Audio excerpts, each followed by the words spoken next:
Good morning, guys, and welcome out to Revolution. We're going to continue examining TurretinFan's response concerning Revelation 16:5 by Nick Sayer. So this is part 19. So TurretinFan is going through my book on Revelation 16:5, and so he is critiquing that, and so I'm making response videos to his critiques. And so we're going to get straight into this, and let's let TurretinFan start. So yesterday we got up to about the 30-minute mark, so I thought I'd start it from there. So let's just get straight into this. Jamie says, as clear as German to an English speaker. My pronunciation of German is kind of a moot point with all my listeners not speaking to, and me only providing English as an explanation. So, or maybe, I don't know. So I hope it's understandable. I'm not intending any insults to the Germans with that. Let's see. So more comments back and forth in there. I don't want to focus too much on those comments at the moment, though, because I actually want to turn to something that came up in, I think it was yesterday or maybe today in Australia, a response to one of my previous rounds of back and forth with Nick. And I'll play what Nick has to say, and then I'll play my rebuttal to it. So let's see if I can share the correct screen, share this tab instead. I have to actually show the tab I'm sharing. If I do it like this, it looks like Nick and I are collabing here. Let me do it this, I guess I can do it this way. Maybe better to do it there. You get this interesting mirroring effect, or this way, I guess. Anyway, so you can see he has a 4-hour and some minute response. That was, I don't know if you can see the date on it. It's his part 15 to responding to my part 14. So let's hear what he has to say. I'm not going to go too long, but maybe a couple minutes. I will pause it if necessary, but I want you to hear what he argues, because I'm trying to minimize the back and forth on this particular point. I don't want to turn this into a perpetual discussion of James White, as much as he is fascinating and wonderful, and he is my brother and dear friend and so forth. I'm not the apologist for James White. James White's more than adequate as an apologist for James White, and I simply want to address the points that I raised. I was critical of some expressions from Nick's book. In the part we'll play, I think you'll hear me from a previous episode, then you'll hear Nick, and then we'll go from there. E-scholarship. Well, let's watch and see. This is the accusation, is that he adopts readings that have no Greek manuscript support. In fact, according to Nick's statement in the book, this was like page 114, or so, I guess 115.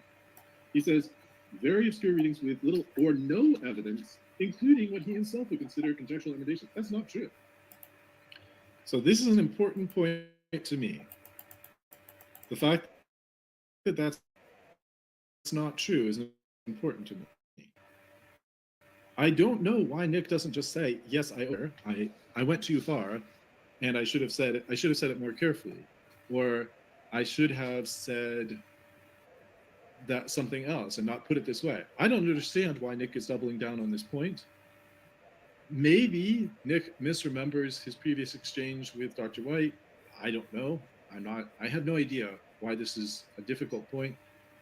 My insistence that what he said is not accurate, is not true, is a statement about his description doesn't line up with the facts. Not his motivation for it, not whether he knows it's wrong. I'm not saying he's lying. I'm just saying that what his statement in the book is wrong. Plain and simple. He didn't correctly understand, or at least he didn't correctly describe James White's position. And similarly, So just every time you hear TurretinFan say, that's not true, just change that to, no, it is true. Yeah, two people can go back and forth on that. Well, this is at the end of the video where I've already gone through a whole ton of material with TurretinFan sort of just downgrading absolutely everything, in a sense where we're looking at evidence of, say, Hamo Haberstadensis or Betis of Libana or whatever, and it's just like, no, that's not a reference. It's probably just a mistranslation. And it's like, really? So I've sort of been just getting to the point where I'm like, well, pretty much everything TurretinFan's says, just turn it upside down and you'll get the truth, sort of thing. So naturally, if you're critiquing something and TurretinFan's critiquing my work, he'll find a hole in my argument every now and then. Now, this really has nothing to do with the Revelation 16:5 argument that I brought forth in my book, but it does have to do with a side issue, which, because part of the book, a major theme in the book actually is showing that James White doesn't really know much about conjectural emanations, that he doesn't really know much about Revelation 16:5 at all. He probably does now, that he's been schooled on this. But in his book, he clearly, and in his videos, he clearly demonstrated that he didn't know most of the topics that I'm bringing up in my book. And so looking at what James Snap Jr., Jeff Riddle had said in 2014, my understanding was that James White had doubled down and sort of refused to mention the conjectural emanations that are in his own text. But on further examination, TurretinFan, kudos to him, has found that in 2014, James White actually did say that he doesn't go with those. So you'll see the little clip. He'll play this section. Now, what you got to understand too, this is in a video that goes for like an hour and a half, I think, of James White. And when you go through it, like I sort of mentioned that I'd gone through this video 3 times. When you go through it, it can be pretty easy just to sort of vague out a little bit, because he is just talking about technical things to do with, textual criticism, Nestle Alarm text, conjectural emendation, and a lot of what he says is about Revelation 16:5, etc., is wrong. About the Comio-Hanium is wrong. And so, and he tends to, so what happens with James White is, if you point him out that something's wrong with his argument, he'll bring up another argument and win on that one. And so I guess in a way I probably vagued out listening to James White going through this section. I didn't catch that he had mentioned that the Nestle Alarm 28th conjectures, that he rejects them. My understanding was that the first time that he actually publicly admitted that was in 2019. And so I was basically under that impression. And so in my book, I'll show you exactly what I wrote and exactly what I probably in a future edition would, have to amend.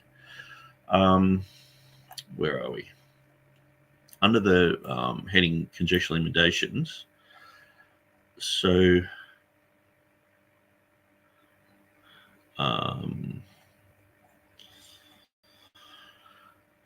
according to White's okay.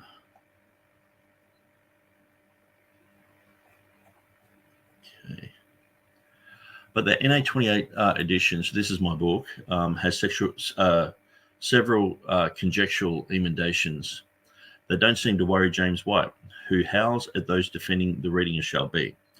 But do any of the conjectural emendations in the modern Greek text have anywhere near the amount of validation in Revelation 16:5? For example, Acts 16:12 and 2 Peter 3:10. Why does White not howl at the scribes in Munster, Germany, like he does with those who defend the KJV read? And so that all that still stands in a sense. But we'll keep reading. Jeff Riddle is clearly he reveals how it 2 Peter 3:10, the NA 27th edition, was clearly marked as a conjecture, but in the 28th it is no longer marked. He also shares how White rebukes TR KJV supporters for supporting 1 John 5:7. So this is the part which I would have to redo. Okay. So he rebukes those for adopting 1 John 5:7 for not having the majority reading, but when White adopts readings with absolutely no evidence whatsoever and staunchly defends them. Okay. So my understanding was that James White had defended the NA28. And I guess in a way, naively, I used to assume that people who held up the NA28 were basically saying this is the word of God. Because on my side, my team, when I hold up the Bible, I'm like, I believe everything in this, right down to every little word, every little jot and tittle in this, I believe it. That's the words of God. Where I'm sort of forgetting I'm dealing with people who, in the critical text academy, these guys can hold that up and say, this contains the words of God. Not it is the words of God. It contains it. And even though it might have the last 12 verses are marked there, but they're not scripture, they're actually Gnostic readings. So that's what James White calls them. You got the woman caught in adultery. They're not really scripture. They're double bracketed. And so he can hold that up, but reject readings within it. So this is something that I guess in a way, I used to naively think that if I pointed out mistakes in their text, they would go, oh, there's a mistake in my text. I should go with a text that's true. Because, naturally, if you think God preserves his word, he's going to preserve it properly. So all you have to do is do the mathematical equation and go, okay, well, here it says 1 + 1 = 2. It's correct. So which version says that? The Textus Receptus says that. The King James says that. There we go. That's the correct text. But no, these guys go, well, it doesn't matter if it says it equals 3 or 5 or whatever the academy says it equals. We reject that reading. Or yes, we adopt that reading because it's a harder reading, but that's fine because we know that the authors of the Bible are human or something, that they have this type of, Metzger would say something like that. And so I guess it's taken me a while to get out of my mindset that these guys don't have the same understanding of preservation that I do or inspiration. And they also hold up a book and say, this is the Bible, but they sort of mean like, it's like holding up the Scrabble game and saying, here's the Oxford English Dictionary. And you're like, I guess you could make out the Oxford English Dictionary from that, but it's like, where's the finished product? So that they've got a work in progress, and it's just going to continually be progressing because that's the science, And so anyway, what I said here was that he staunchly defends them. So this is the error that TurretinFan has found, that I was saying this. Kudos to him. He found that in that video in 2014 where James White says that he doesn't defend them. I was like, okay, he's got a point there. You have to, concede and say, okay, that's fine. So it's really sort of like, it has really not much to do with Revelation 16:5. It has more so to do with James White and his understanding conjectural emendations. I said that he staunchly defends them, but apparently he doesn't, and the video proves that he doesn't. So I was wrong. And so I admit that I was wrong there. How does this affect my book? Well, I guess there is a section in there where I basically say that James White defends these. I've shown probably about 15 errors in James White's methodology. I got one wrong here. And looking back, I guess this section doesn't really have to be in there then.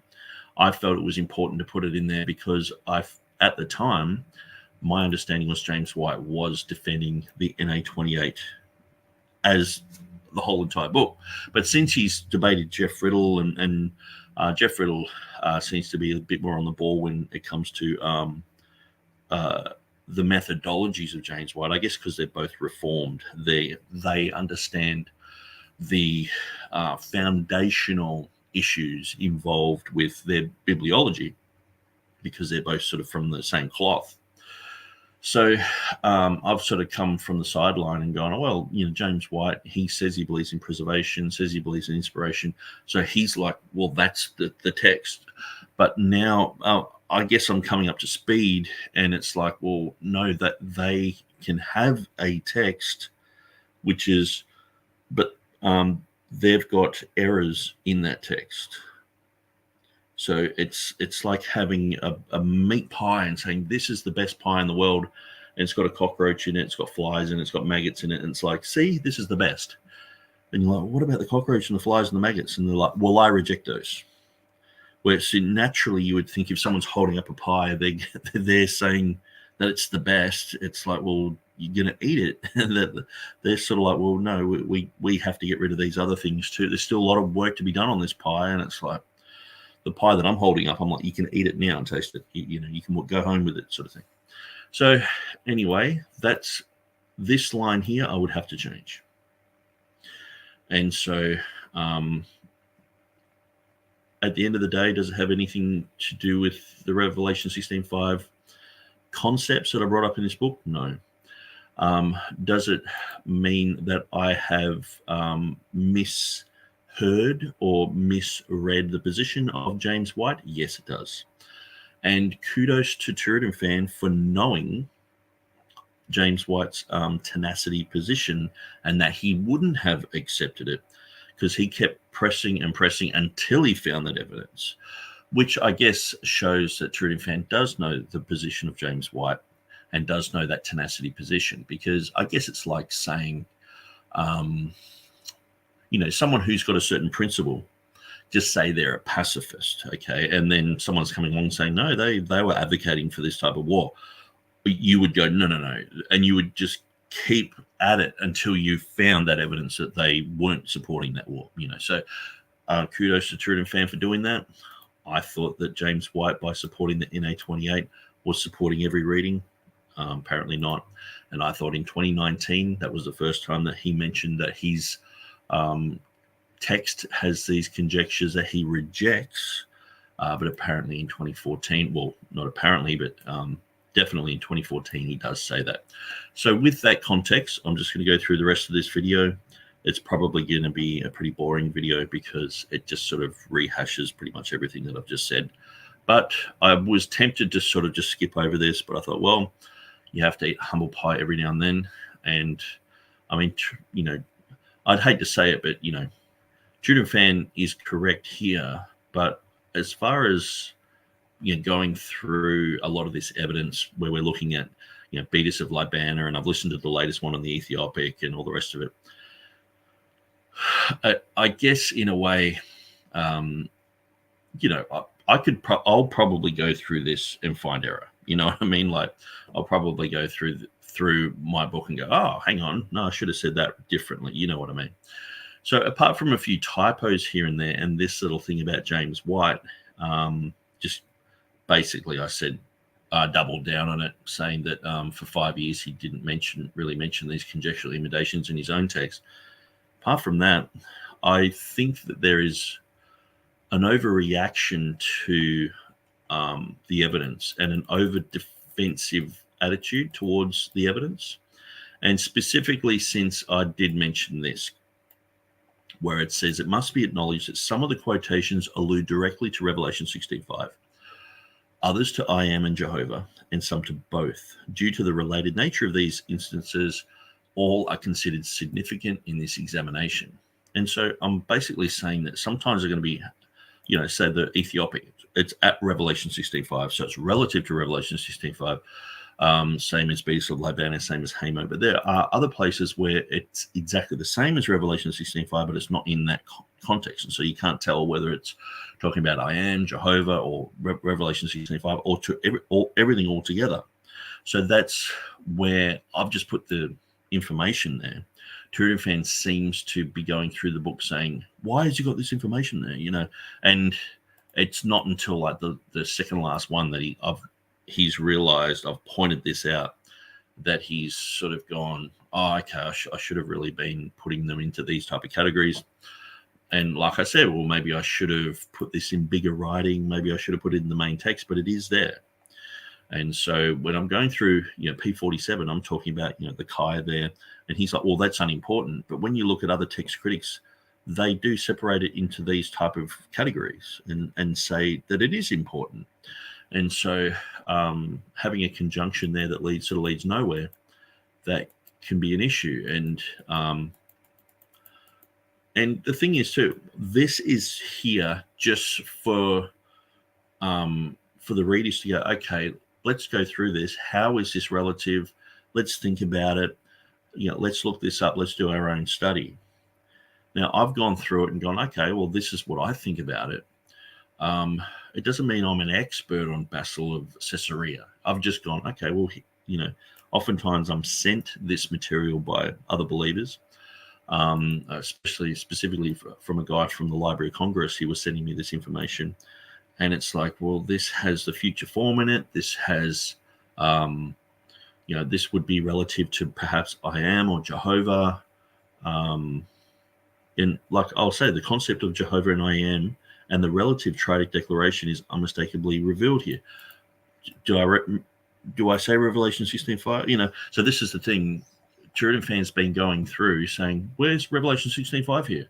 Where's Lord? Where's the other words? And I'm just sort of like, so that's why I was at we're going through the James White stuff, and I'm like, just basically get everything that TurretinFan's saying and just turn it around. If he's saying it isn't, just say it is. It just makes more sense, because he was actually showing the wrong video about James White, and he was doing this sort of stuff with all the examinations of the text, and it was sort of just getting tiring. It was just sort of like, how people play the devil's advocate.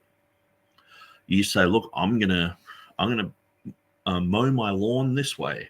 And someone goes, no, if you mow it that way, this will happen. And it's like someone straight away is like the devil's advocate. And some people naturally have that in them. Well, not, I guess not naturally, but it's part of their makeup, where if you say something, they want to say the opposite and defend the opposite. And it became like that. It was like, really, you can't see that I'm talking about Jehovah there. You can't see that that's talking about Revelation 16:5.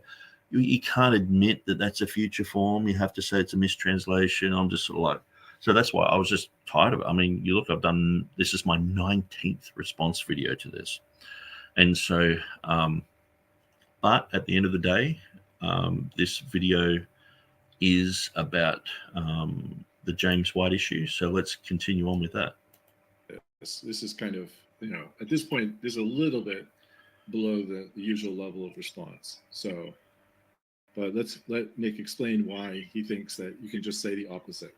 Because you get tired of hearing, that's not right. That's not right. No, that's wrong. That's so wrong. And it's like, and it is a bit like that. It's like the devil's advocate. And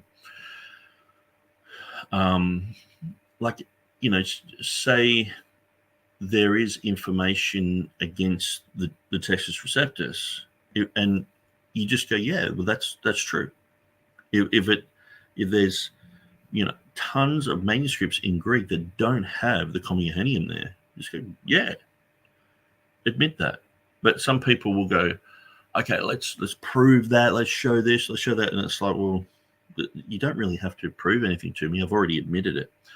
But the thing is, it's like the TurretinFan, he's just not admitting that there is evidence, any evidence. So it's sort of like, even when top text critics say that there is evidence. And so you're not dealing with all the information. So if this is true, well, take this into context. You were showing the wrong video. So that's why I was saying, why are you showing this other video? It's the wrong video. I'm not dealing with all the information. Fine, so be it. I'm open to that idea.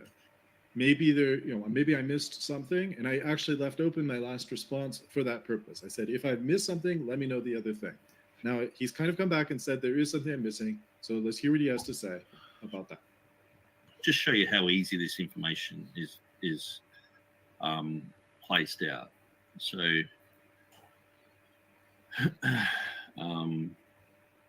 now, with apologies to Nick, I'm going to speed him up a little bit here, if I can. because there's a little bit of looking around for the information. I'm just going to put them up to 1.5. So this is the stylus. Whoops, I think a little bit down the line here. Where are we? Yeah, yeah. So yeah, that's Jeff Riddle. He did that note. So now that we're here, I'll put it back to normal speed. Web Magazine 25 has got some information. Then this is the dead link. So that was something that was discussed. Oh no, that's the video that we're watching now. Sorry, and it clearly says where he misunderstands the issue. Okay, no one. So fair point that Stylus itself says that James misunderstood the main issue. Now I explained why he misunderstood it, which is that it was explained as being a conjectural emendation. The closest thing that we got on 2 Peter 3:10 was that it might be 2 Peter 3:10 or it might be 1 Peter 3:10, but not which reading was in question. And since Nestle Island 27 had an actual conjectural emendation in the text, in the purest sense of that term, naturally, Dr. White's eye went there, and therefore led him to a path that was not the point to which Dr. Riddle was trying to direct him. Pastor Riddle, Dr. Riddle, I don't know. I know he's a pastor. I'm pretty sure he's also a doctor. Anyway, the point that Dr. Riddle was trying to lead Dr. White towards, he didn't immediately go towards. He went to a different point because of the ambiguity of the statement. In fact, there were certain things that were said in a way that wasn't precise. It was just like maybe four times it was mentioned, it was said correctly, and the fourth time the word was omitted. And the fact that this was also called a conjecture kind of led Dr. White down a path of looking for the CJs, the conjectures that are noted.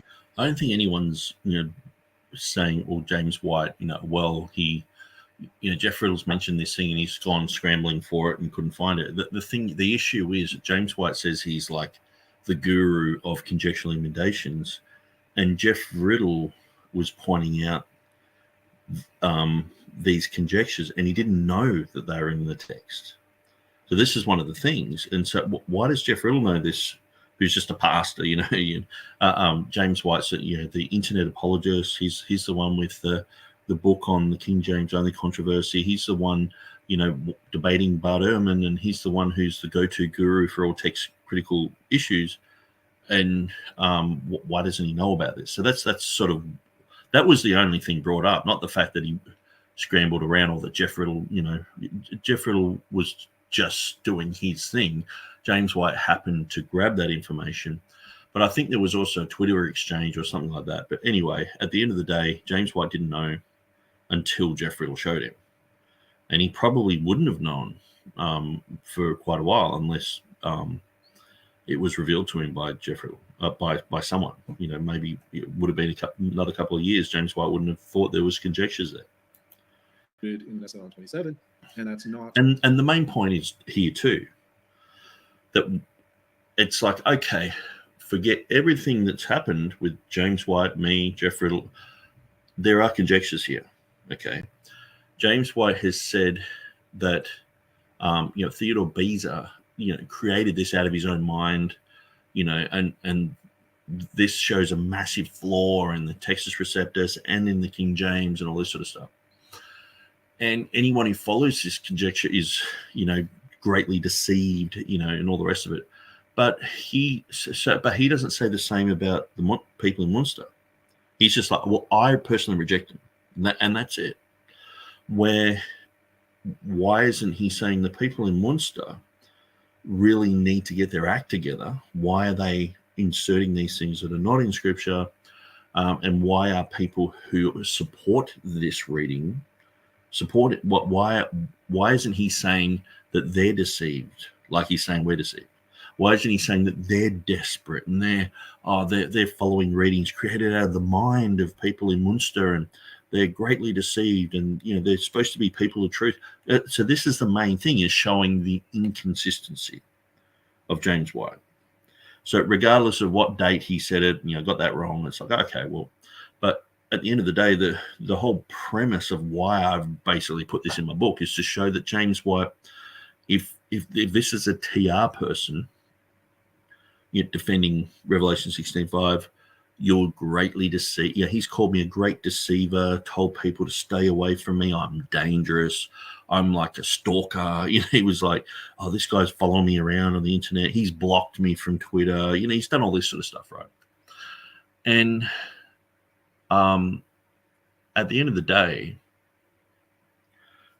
do you find him doing this type of thing to anyone in Monster? To anyone who is supportive of this of this reading of 2 Peter 3:10? You don't. And so that's the main point. And so regardless of this storm in the teacup of, he said, she said, blah, blah, blah, it's the fact remains that Jeff Riddle and James Knapp were just pointing out the inconsistency of James White. It's like, well, why don't you bring up these other things? And Turing fan correctly goes, well, Nick says, you said that he defends them. He actually doesn't. And it's like, okay, well, I'll eat humble pie and admit that. But the premise still remains that he is not howling because so if you've been at the other end of James White, it's a bit like, when I don't know if you've ever worked in a job environment. Whenever the boss is around, some people act like angels, and whenever the boss is gone, they turn into little devils. And I've had that type of experience, and I've gone to the boss and said, look, this person acts this way and acts that way. And they're like, no, he's good. He's a good guy. And because that's all they see, because they're looking at an act. And eventually it just, on this one particular job, we're working for one of Australia's most famous people. And it pretty much cost us the job. Having this psychopath work on the job site, it was just crazy. But the thing is, with James White, a lot of people don't notice when he's going on a tirade against someone.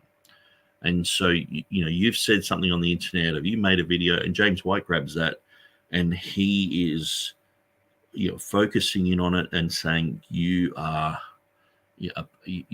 nothing, you're a this, you're that. And most of it's ad hom argumentation.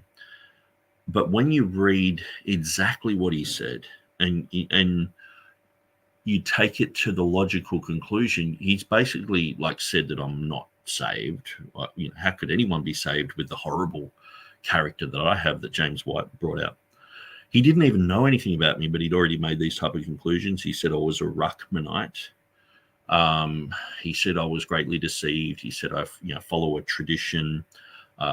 He said that I was desperately trying anything to defend Revelation 16:5. Not the fact that I've just pointed out some errors in his book and gone, okay, he could have gone, yeah, okay, Nick, you pointed out a few things in my book, thanks, but he's just absolutely doubled down. Nick says that, this guy he's like a lunatic.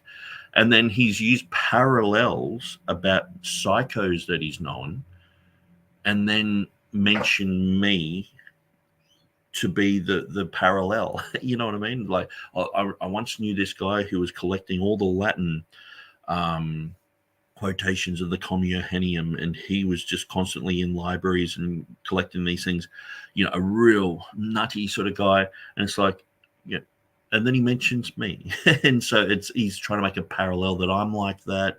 I'm just a nutcase. And so when you're at the end of what James White's saying, you feel sympathy for people like Robert Truelove, for Jeff Riddle. And that's why the whole thing was standing for truth.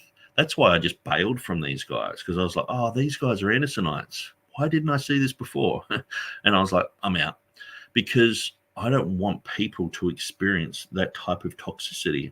See, to me, James White is like Steven Anderson, but he's just reformed. He if you're a fanboy, you don't see that. But if you're not a fanboy, you just see these people as absolutely toxic. And their tirades are just poison spewing forth. And so even just in his written material, which is enough in his book, he's like, people who follow Revelation 16:5, they're greatly deceived. He talks a lot about this type of thing. Christians are people of truth, as if we're not following the truth. We're not wanting the truth. We're, and clearly in my book, I've gone through pretty much everything I could possibly go through and come to conclusions. But anyway, so let's just move on. what Dr. Riddle had in mind. He had in mind instead something with no Greek support, but with versional support. And he's calling that a conjecture. And I'm okay with calling it a conjecture if Riddle wants to call it that. Ultimately, I don't have an issue with the label itself, but let's continue on. I've always said, you misunderstood. Yeah. And then you can go to Confessing Baptist, where you can read all the comments. And comments made by James Snapp Jr. point out the mistakes. So basically, James Snapp Jr. has pointed out a whole bunch of mistakes. And so James White. So if these are mistakes premised on a misunderstanding, they're kind of irrelevant mistakes. But we'll continue on. Is commented here. Okay. James. And this was already addressed. So this material, in fact, this portion of the website was what was on screen, if I recall correctly. Snapp has written back. So the thing is, it doesn't have the Confessing Baptist website there because it's died, which happens to Yahoo groups and a whole bunch of others. But he's pretty much typed it all out ready on August 25th. James Snapp has written a whole bunch of stuff here. And then finally, James White. So, and we did go through that as well. Now he says, finally, but let's hear this part out. Respond.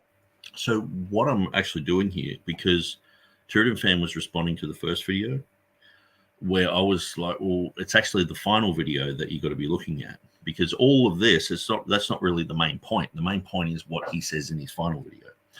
And so I guess by the time I've gotten here, it's taken just so long just to get to here with TurretinFan, just to get him to have a look at that video. But he does go through it and he does find that information there. So it's like, okay, kudos to him. He found that James White wasn't staunchly defending the conjectural emendations, and he actually said that he rejected them back in 2014. Okay, I'll eat humble pie, admit that. But at the end of the day, it still doesn't change the fact of the main premises being spoken of here, regardless of whether I got a date wrong or whether I said he's staunchly defending these and he's not. At the end of the day, he is not howling at Munster. He's not howling at those who think the reading's genuine. Where if this was Revelation 16:5, he would be howling at Beza and howling at us like he does. Like almost every KJV presentation has a section on Revelation 16:5, basically saying that there is zero evidence. There is no reason for a logical Christian to follow, Revelation 16:5. If you do, you're greatly deceived and all this sort of stuff. And so that's why, is he going to bring up 2 Peter chapter 3, verse 10 in all of his presentations now and say the same thing? If you follow that, you're greatly deceived. And he wouldn't. He's not going to. And so that's the main point. That's regardless of the storm in the teacup, regardless of the dates that I got wrong and thinking that he said it and thinking that he didn't say it and he did say it. Regardless of all that, what Riddle and Snapp have pointed out still is relevant. That James White has a double standard, and so he will look at people in the academy and tilt his hat to them and say, sorry gentlemen, I am not going to accept your reading. He'll look at the Textus Receptus and say, what a stupid reading. People who have that reading, they're deceived. They don't love the truth. They're desperate. They're following a tradition that and all this sort of stuff. And so that's the main point that I'm pointing out. And so you'd have to admit that still stands. Here to all this, and so if you just simply read through that, it's not hard to understand where we're coming from. If you only read it to the end there and you don't read this last little bit, you won't realize there's another video that James White did, and it says begin listening here on there. So what you got to understand is at the end of this video, TurretinFan's been going through video number 1, which wasn't really even important. It was just sort of like, okay, this is what started it off. Then it started a conversation, and then it was the crescendo was at the last video. So I've spent hours and hours and hours and hours going through sort of video that was sort of redundant. You know what I mean? So that's why I'm like, a bit over it. All TurretinFan is doing is going to the first video, this one here, and commenting on that, when clearly it's like, yeah, he got it wrong there. And so then, in these forums, they're going back and forth. James White's like, oh, now I understand it's nothing to do with aggro, it's to do with ook. And then he's done a video on it. And so you can almost just throw the first video out. It's just a nothing, but this is what TurretinFan's going through. So obviously he's not understanding the issues. So is it all the second video? Is the second video? And so regardless, everything I just said there was true. It wasn't, the info wasn't on the first video. So we were going through that for no reason. The info was on the second video, and TurretinFan found some information there about the, James White in 2014, admitting that he doesn't accept these readings. And so I guess in a way, I was sort of pushing TurretinFan to watch this video. And in the end, he did watch it and went, oh, okay, well, it's actually got that in it. But the reason of my frustration was because TurretinFan was watching the other video, which we went through, and it was like, man, we're going through this video, which sort of, we're going through issues that don't even really need to be gone through. So I think we can both agree on that, Where you can justify what Nick has said. But, at the end of the day, it can be a confusing thing. You've got a video, then you've got chat, then you've got another video, and it's like, well, TurretinFan is doing his due diligence and going through everything, so I shouldn't really be mad on him for going and doing extra. But I guess I was just sort of tired of, sort of seeing Jeff Riddle like, oh, well, Jeff Riddle's not saying it properly, and James Snap, who's he? And it's sort of like, well, these guys are actually making a very good point here against James White. And it was sort of frustrating to be going through something that was sort of a redundant video rather than just sort of really dealing with the meat and potatoes. Let's let it go a little bit longer and hear what else Nick has to say about this. Anyone watching this can clearly see that TurretinFan is just sort of trying to catch up with these issues, doesn't know anything about it, but he's coming to these with the presupposition that James White is correct, that James White supports the tenacity of the text, that James White doesn't, never staunchly defended contextual imitations. Well, at the end of the day, kudos to TurretinFan for knowing the position of James White, that he does support the tenacity of the text, and that he wouldn't support the conjectural imitation, because I thought he was supporting those conjectural imitations. I was wrong about that one thing, and so kudos to TurretinFan for pressing it to the gate and going, well, yep, let's. I know that that's a position that wouldn't accept conjectures. So okay. James White does, and always, well, not always, but for the last 20 years has, I think we can document, the last 20 years has supported the tenacity of the text and has been therefore against all the conjectures. You can't have it both ways. If you're for tenacity of the text, you're against the conjectures. We saw that in the book that James White had. His King James Only Controversy book mentions it. He's mentioned it many times over the years. His debate, well, let's just focus on the fact he does in fact support the tenacity of text, and he does in fact oppose conjectural imitations. Now, did he have a mental lapse in this next video and actually do the opposite, oppose the tenacity of text and support the conjectural imitations? In fact, staunchly defend these conjectural imitations. Did he do that? If he did, then Nick is right and I'm wrong. And I needed to say, oh, I didn't know this. I didn't know all the facts, if that's what indeed happened. When I'm saying TurretinFan doesn't know all the facts, all I'm saying is that he was going through the video at the beginning, which when you read through this, it's pretty much like, it's pretty self-explanatory that Jeff Riddle's done a video, James White's responded to it, and he's responded to all the wrong stuff. And then he's been corrected by James Snap Jr. So whether there was miscommunication or whatever, to me, none of that is really important. But that was what TurretinFan was focusing on and making video about and going through all that and sort of trying to defend James White for not realizing that it's, Jeff Riddle didn't mention the conjecture properly, and he just mentioned it was in 2 Timothy 3:10 and all this sort of stuff. But that's not really the focus. So that's the main reason I'm saying TurretinFan really needed to look at the bottom video rather than the top video, which was pretty much even in the context of what Jeff Riddle's written. He's basically even said this is all just redundant, it's all fluff. But then eventually he came full circle and he knew the issues. Well, let's listen. And so I'm going to go through this, and I'm also going to go through some other dividing line programs and just sort of nail this home, because it's like you wouldn't think you would have to with all this information here. But unfortunately, TurretinFan is only dealing with like the first video that James White did, which everyone, James Snap, Jeff Riddle, myself, has said, yeah, it's embarrassing that he would do a video like that and not know where these places are, the guru of the conjectural limitation, you know. All right. So if I'm hearing Nick correct, and I think I am, the issue is I haven't addressed the most recent, most significant video of the set of videos.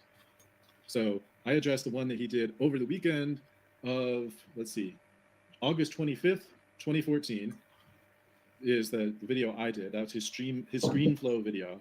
That there's another video, and this would be his August 28th, 3 days later video, in which he is now discussing this topic, having had it clarified which conjectural emendation Riddle wanted to discuss, or wanted Dr. White to answer for and to consider. And I don't know, I like this look, but this is probably better. Let's have a listen to what Dr. White actually says about tenacity of the text and about the conjectural emendations in this section. This is beginning at 113:58. In neither text. Neither text being the two places that Riddle wanted. One was in Acts and the 2 Peter 3:10. Do you have any central doctrine of the Christian faith referenced at all? That's completely wrong. It says not burnt up. So in one it says they'll be burnt up, in the other one it says they will not be burnt up. And so that is a huge blow to eschatology. I know James White, many times he's said that he doesn't make a stand on any eschatological position. So that would cause him to think that it's not relevant. But to people who know and understand that eschatology is a very, very important topic. I mean, eschatology covers eternity, heaven, hell. It covers, the second coming of Christ, which these issues determine whether someone's heretical, whether someone's orthodox. But then we get into the other nuances, the millennium period. We get into the period of the tribulation, what's labeled the tribulation period, the rapture of the church, and things like that. And so what's being dealt with is actually the destruction of the old heaven and the old earth and the creation of a new heaven and a new earth. So it's quite an important thing. So he's saying it doesn't matter. It doesn't affect anything. But it does. It says the opposite. So it's like in the New King James, you see things like they have not increased their joy, where the King James has they have increased their joy. So it's saying the absolute opposite. And that's even in the New King James, where the underlying text is supposedly the same. But here we see in the critical text, now there haven't been that many versions based upon the NA28. And so that's where, people, I guess, think that there's no real consequence to this reading. And this is in 2014. So I think it came out in 2013. But he's just basically saying that there's no consequence. There's no real doctrine that's affected. But I knew that doctrine was affected straight away. When I saw that reading, I was like, this is a very important verse. But to James White, he's like, I mean, you could have, you could omit the rapture in, 1 Thessalonians chapter 4, and he would say, well, it's not really that important. It's just to do with the rapture. It's not really that because he doesn't really have an eschatology, an eschatological position that he's defending. Now, that's from my understanding of James White up until about 5 years ago. Now he's left his previous church and he's joined Jeff Durbin's church. And apparently Jeff Durbin preaches on Matthew 24 all the time. So perhaps he has changed. Perhaps he has adopted a type of eschatological position. I know he's friends with Alan Kirshner, who has a post-trib-pre-wrath position, and he helped write the or give information for the King James only controversy. But it is an important thing. And so in my expose of Alan Kirshner's material, this was something that was brought up. It was like in his Bible, they have 2 Peter chapter 3 relating to the 7-year tribulation period, where in mine it's talking about the end of the millennium. It's talking about the destruction of the heaven and the earth and the creation of a new heaven and new earth. And so it says they will be burnt up, where their one says it won't be burnt up. And there's actually a change in the word burnt up, or some Bibles have carried away. And so it's quite amazing looking at these type of things. But let's just continue. So this was one of the points that was important to Dr. White's argument. He was saying that there's no comparison between this and the Comma Johanneum, because the Comma Johanneum is addressing an important biblical doctrine, whereas the issues with respect to these two texts are very small doctrinally. But it doesn't matter how big or how small they are. They're important. They're either the word of God or they're not. And the thing is, to me, it is vitally important. If someone like Alan Kirshner, who's a friend of James White, can see that this is going to happen just before the end, or just before the coming of Christ, that's how he has it in his timeline.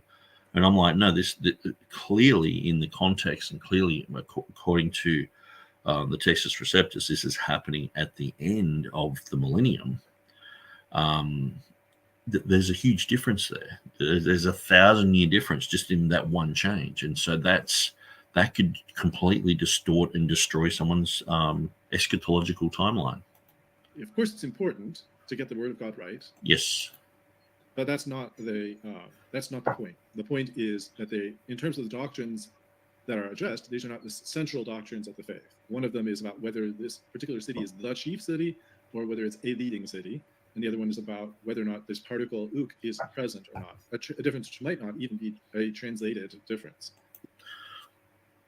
I think if TurretinFan goes through Jeff Riddle's material on the ook, searches for his study on 2 Peter 3:10, he will be benefited because it is quite an issue. And Jeff Riddle really nails it home. And so I would suggest that TurretinFan go to just Google Jeff Riddle, 2 Peter 3:10, and go through his material on it, and he will be helped there.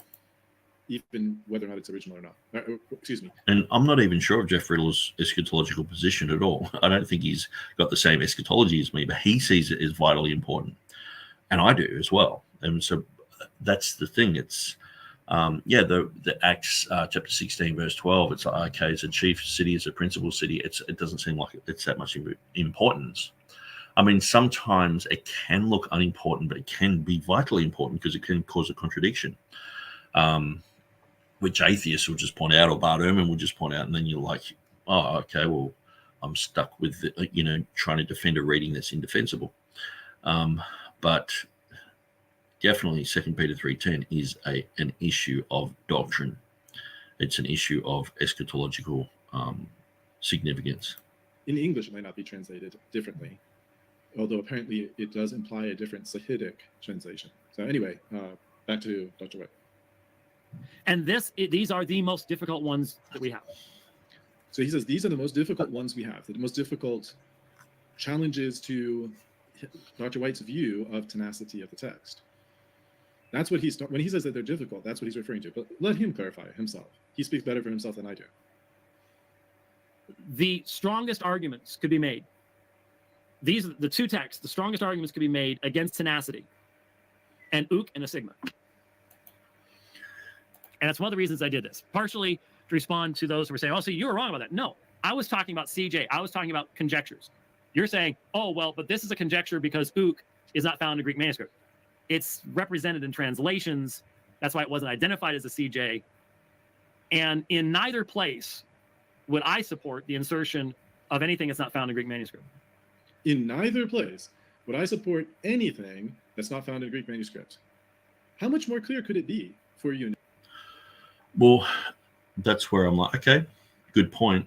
But you can sort of see why in an hour and 24 long video, that's it. You know what I mean? Like, it's... Nick, if you're going to insist that he defended these readings, he literally just said 3 days after this first ScreenFlow video, once it was clarified which reading was actually the reading they were interested in, he has now unequivocally said he will not support any reading without the Greek manuscript. I think it's pretty clear. Maybe there were some other aspects of this that were hard to understand or hard to follow or confusing, or quite possibly this being towards the end of over an hour presentation, it was just missed. Not all the hour. And that's pretty much it. It's going through, listening to James White, just basically sort of, instead of just like go, okay, this is the issue. Jeff Riddle pointed this out. Good on him. He's talked to Maurice Robinson, who's a bona fide scholar. He's pointed out there's conjectures in the text. I got it wrong. Thought they were talking about something else, but they were talking about these two issues, and these two issues I reject. But he's like said, the thing is, I guess one of the reasons that I missed it is because usually when he's dealing with a conjectural limitation, which there are none in the King James, okay, but when he's dealing with his supposed conjectures in the King James, he is howling. and I know TurretinFan doesn't like me saying that, but it's like, I've showed videos of Luke Lefebvre, or however you say his last name, of James White just going off, speaking in a strange accent, a southern accent, and it's like, hey, Betzer, let's change the King James Bible. Let's do, and talking roughly, talking like, as if we're all Ruckmanites and Andersonites and we're all in a cult and we're all off the wall. But then with his one, he's just like, I don't accept it. Sort of thing. It's like, that's why I've missed it. Where is the, okay, let's, what we really need to do is we need to write a letter to these guys in Munster and say, what the hell are you guys doing? We will not support this reading, It was on this subject. But I just have to say, again, this has been Dr. White's position all along. And he has always been in favor of tenacity. He views these type of issues as challenges to tenacity. And he says these are the biggest challenges to tenacity, which is challenges to his position. But he doesn't say, and tenacity is my position here, but he has said it in writing many times. He's made it very clear that his position is tenacity of the text. I don't know how many times he said it in various recordings that you can find before and after this event, but he has said it like that. So why in the world you would think that you had to wait until, this was the 2014, you have to wait until 2019 to find out that he doesn't support these readings? I don't know. I guess the answer is maybe you didn't listen to this.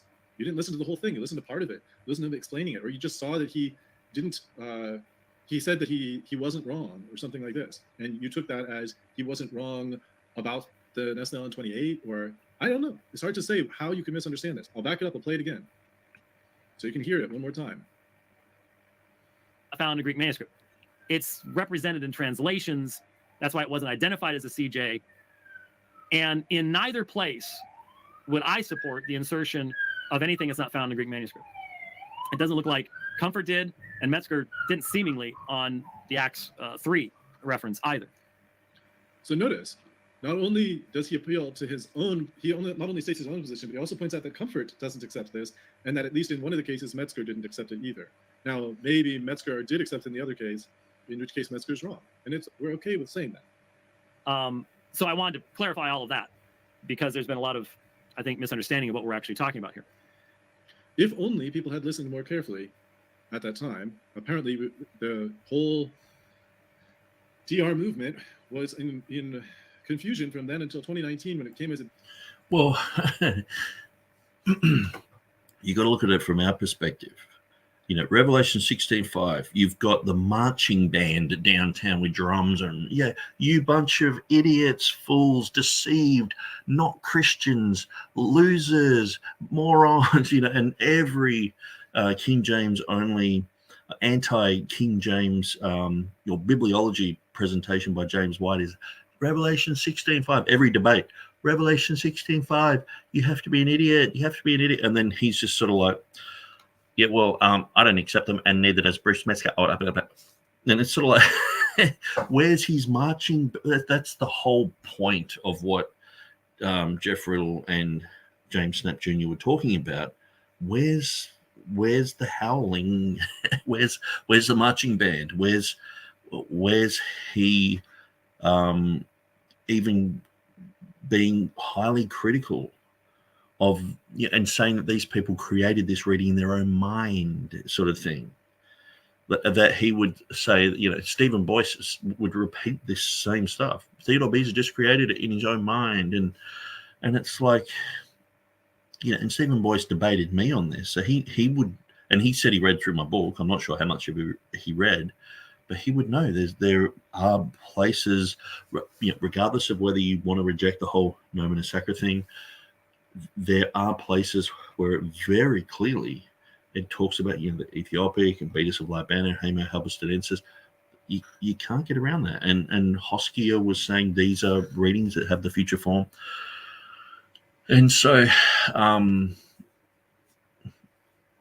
the end of the day, it's, I guess, I'm just trying to think of something that I can liken it to, because I'm not saying that I'm not wrong by saying he's, staunchly defends the text, blah, blah, blah. But at the end of the day, it's sort of like, I'm wrong, move on. I know he said it in a way that's like, okay, I should have picked it up. Okay, I did watch the thing 3 times, so I should have picked it up. But he was, where's, like I was saying, where's the marching band? Where's the massive critique? I'm just trying to think. I mean, we see this type of thing where obviously there's 2 sides in every conflict. We're seeing conflict in the Middle East at the moment, and oftentimes it's someone will die and everyone will be upset, and someone else will die and no one will be upset, and it doesn't matter which side that's on. It depends on which side you're barracking for, So that's the thing. James White's sort of like, well, I'm neutral. I'm just going with the science here and all the rest of it. But the issue really is coming from our perspective, there is no conjectural emendation in the King James whatsoever. So what James White's been saying for the last 20 years is completely irrelevant. For 30 years, completely irrelevant. Doesn't make any sense. He's just been saying stuff that's wrong. Okay.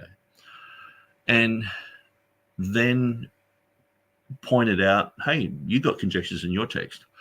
And he's like, yeah, okay, I admit there's conjectures, but it's like, I don't follow them. Let's move on. And it's sort of like, oh, there's nothing to see here, And Jeff Riddle, what was funny, I actually thought that James White was doing a program about this, because straight away I saw Jeff Riddle conjectures, additions to the NA text, and I was like, oh, he's doing a video. So I quickly went through it, and I realized that Jeff Riddle had done some tweets and made a video, I think, on how there's going to be another 200 changes to the Nestle Alarm 29th edition. And James White was just sort of like, oh, there's going to be no problems with that. That's fine. We've known about these issues for a long time. That doesn't change the text, that doesn't change the meaning. No cardinal doctrines affected and all this sort of stuff. And just downplaying absolutely everything. And I put on my, I'll actually show you this, because I thought it was absolutely hilarious. Actually, no, I'll get a copyright slap. So yeah, I can't show that.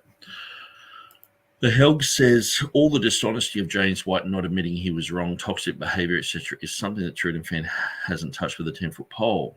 Well, and so this is one of the things. Okay, James White said this.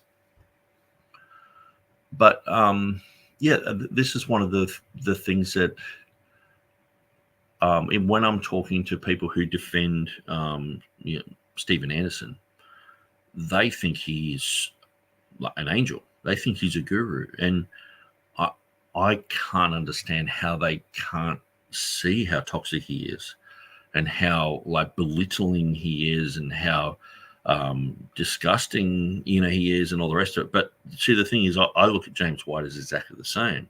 He's just wearing a different jacket. He's one's with the blues, one's with the reds, but they're you've got this toxic type of behavior in both. And so Helg's saying all the dishonesty of James White, absolutely. And I think this is something that really, like, if one person says, James White is a donkey, well, don't worry about it. But if 10 people are saying he's a donkey, you need to go and give him a saddle, because many people are saying this. And, Jeff Riddle, see, one of the amazing things is I listen to Jeff Riddle, and I'm not reformed or anything, but he is usually really on the ball with all this stuff. He studies things way more than I do before he jumps online and opens his mouth. He's well studied. Most of the time, it's like he's reading a script, and he's studied this, and he's going through it. He's checked,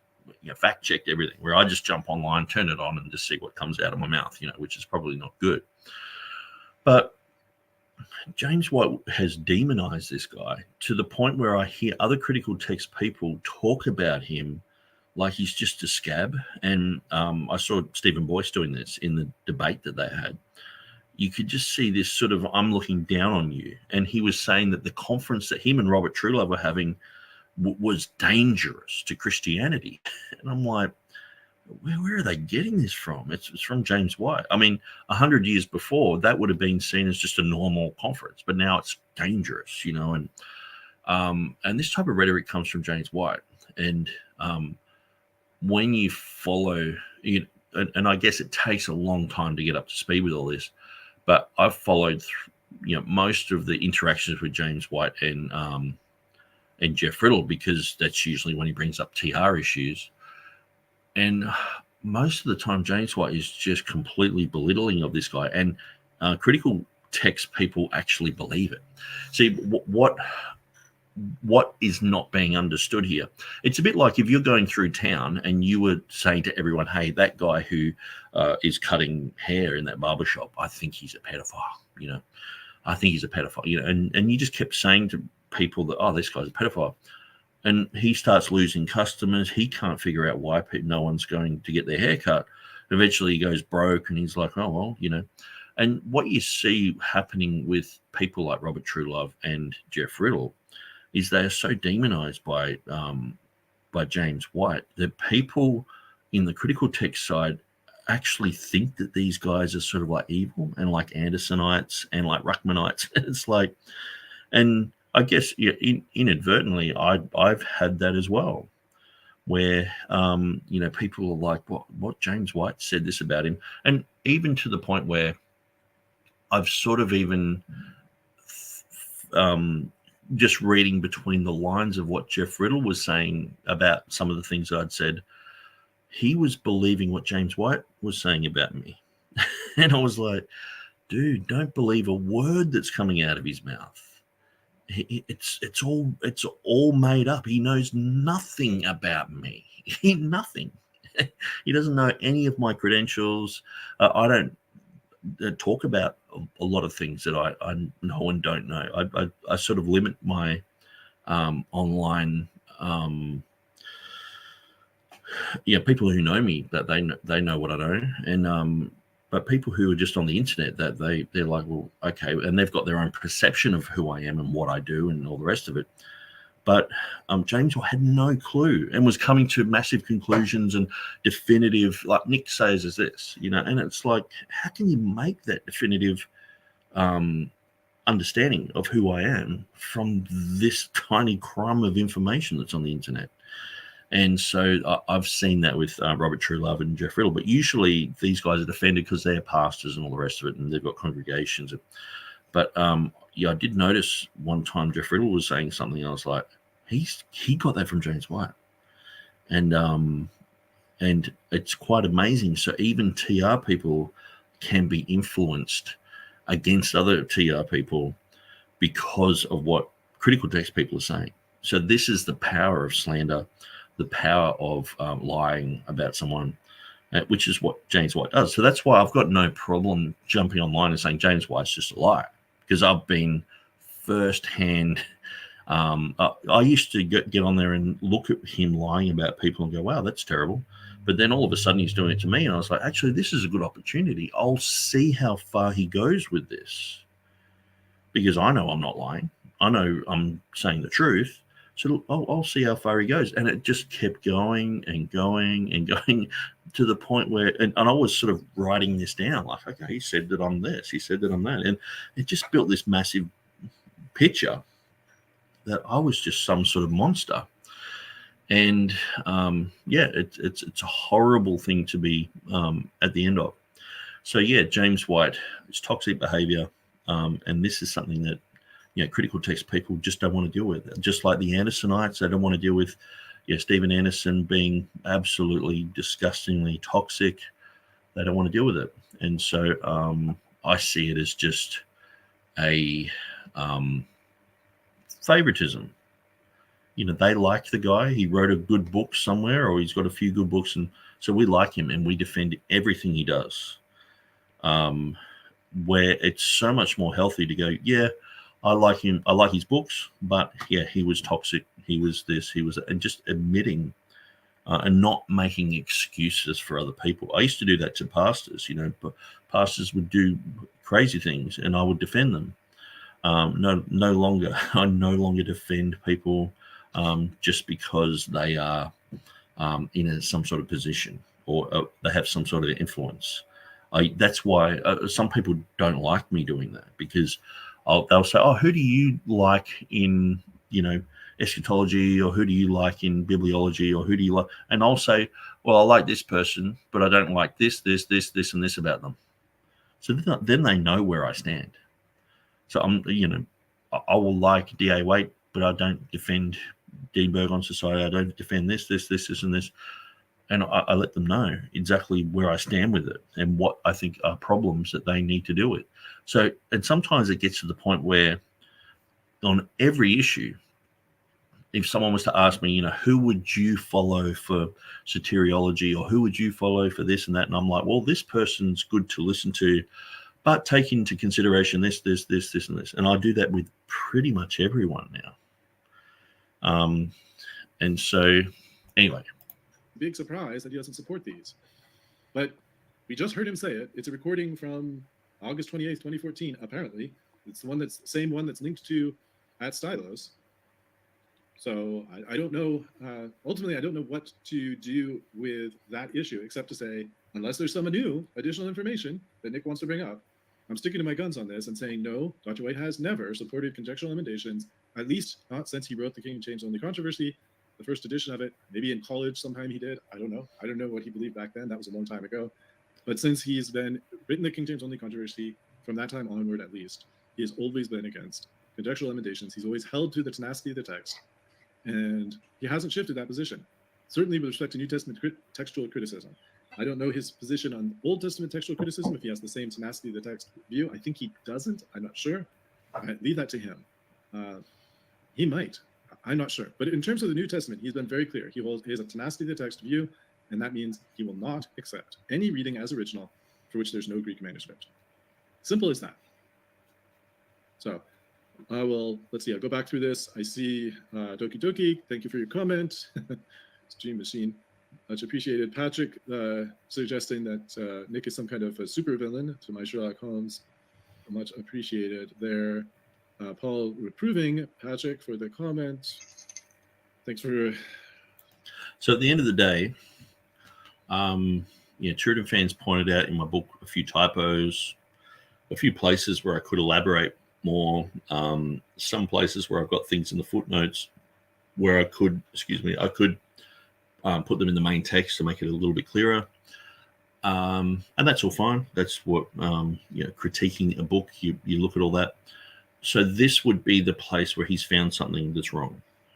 And you go, okay, well, this is wrong. Because remember, we were fighting tooth and nail just to get a TurretinFan to understand that Haya and Hava is related to Jehovah. it was like a massive learning curve, And so, we've come from that fighting all the way. Like, no, that's not right. It's like, okay, and so it can be tiring to fight, to have to fight for every little bit. And sometimes it's just general knowledge and it's rejected, to me, the fact that the Ethiopic Beatus of Libana, Homo Habustadensis, has the future reading of shall be, which is equivalent to Esomenos, that's just general knowledge. It's not like I've come up with it. It's that information has been around for quite a long time. That's been talked about by a lot of other KJV defenders, TR defenders, and this has been brought up by Herman Hoskia. It's in his work. And so it's not like I'm just coming out with all this new revelation all of a sudden on those things. And I'm just adding other things going, well, this could be relative. I think this is relative. You mightn't, I do. And I'm just putting those things in the book. But I can see TurretinFan just not wanting to budge 1 inch. And I guess, finding this, kudos to him. He found this error in the timeline that I had of James White. But at the end of the day, it didn't really change the response of James White, because if that was about Revelation 16:5, he would be howling. He would have the megaphone out. He would do a whole program on it. He would bring this up, but you don't see him doing that with 2 Peter 3:10. Trying to, I assume Patrick's just kind of joking around, Paul, I believe. So I just take it as a lighthearted comment, not something serious. And Jamie said, love your enemies is about the German scholarship. Okay. All right, well, thank you, Jamie Russell, Christian Miller, Paul Anker, Patrick Brannon, and Doki Doki Bible Club for joining in. This will be a relatively short episode, but the penultimate episode for Chapter 3 of the book. God willing, when we pick up again, we will be dealing with the interesting Ethiopic. And I won't give any spoilers at this point, but the Ethiopic version is something that has come up in debate, I believe, with Nick. I don't know if we'll try to make a bigger episode or not, if I'll just focus on the book, or if I'll also focus on the debate material or post-debate material. I know Nick has produced a lot on this particular issue of the Ethiopic, and I did find it to be a very interesting topic when I first dug into it. That was some time ago. I'm coming back to it now because I'm going through the book. But yeah, I'm looking forward to that episode, and I will then get the opportunity to dig into Chapter 4, where the section 4.1 is the Reformers, 4.2 Calvin, 4.3 Theodore Beza himself, and one would think that should be the part that's the greatest interest. It is a significantly long chunk of the text. 4.4 is the King James Version translators. 4.5, the Dutch Statenvertaling. And I think that Dutch Statenvertaling is equivalent to the Belgian version. It might even be just another name for the Belgian version. I'm not sure, that I mentioned before. Belgian. I'm pretty sure it is this Dutch Statenvertaling, so that's the States Bible. Today it's not a language, it's either Flemish or French. 4.6 Elsevier's editions. And then after that's the conclusion. And I think there's some Appendix 1 and and about the author section, and we'd be done with the book. So, but the Beza section is one that should probably take at least a full episode for that. And so we probably have a few more episodes to go. We're at 16 now. I won't be surprised if we hit 20 or more total episodes. And of course, that's assuming that I don't find enough material in Nick's responses to warrant lots of additional episodes. I'm trying to be careful to focus on the points that I think are particularly important or that the audience would benefit from the interaction. Especially Nick would benefit from the interaction, because I assume that Nick is more interested in this subject than almost anyone else. He has definitely done a lot of work on it. It's reflected in his book, which I've enjoyed reading and continue to enjoy responding to. So thank you all, and God be with you.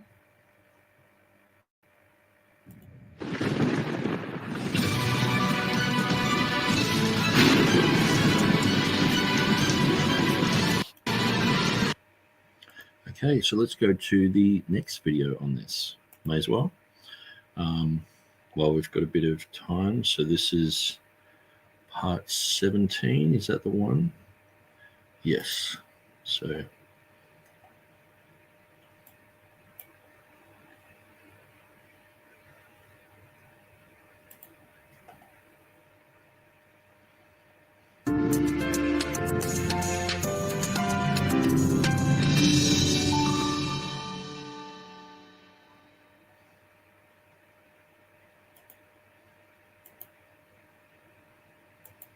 greetings, one and all. Welcome back. It's been a few seconds since the last episode, but I am back to discuss with you the Ethiopic text at Revelation 16:5 as part of an ongoing series of responses to Nick Sayers, with whom I've been discussing his book. The book is this one, Revelation 16:5, Basis Expansion of the Rare Nomen Sacrum form of Jehovah and I Am in the Final Triadic Declaration. And we have come now to section 3.15, that's 3.15, I guess I should say. And that's the 1549 Ethiopic. Unfortunately for Nick, it's a really, tiny point, but the subject heading there instead of Ethiopic, the O is in the wrong place there. Something to fix for the next. One of the things is, like, you hear, say, Bart Ehrman or Dan Wallace say, why are there so many typos in modern texts and all the rest of it? I think the thing is because when I put my work, like these are coming up in red, but when I do it, when I put this whole document into Word, it just says there's too many typos, because a lot of it's in Greek, a lot of it's in Latin, and it just goes, there's too many typos, and it actually stops putting it into a spell check.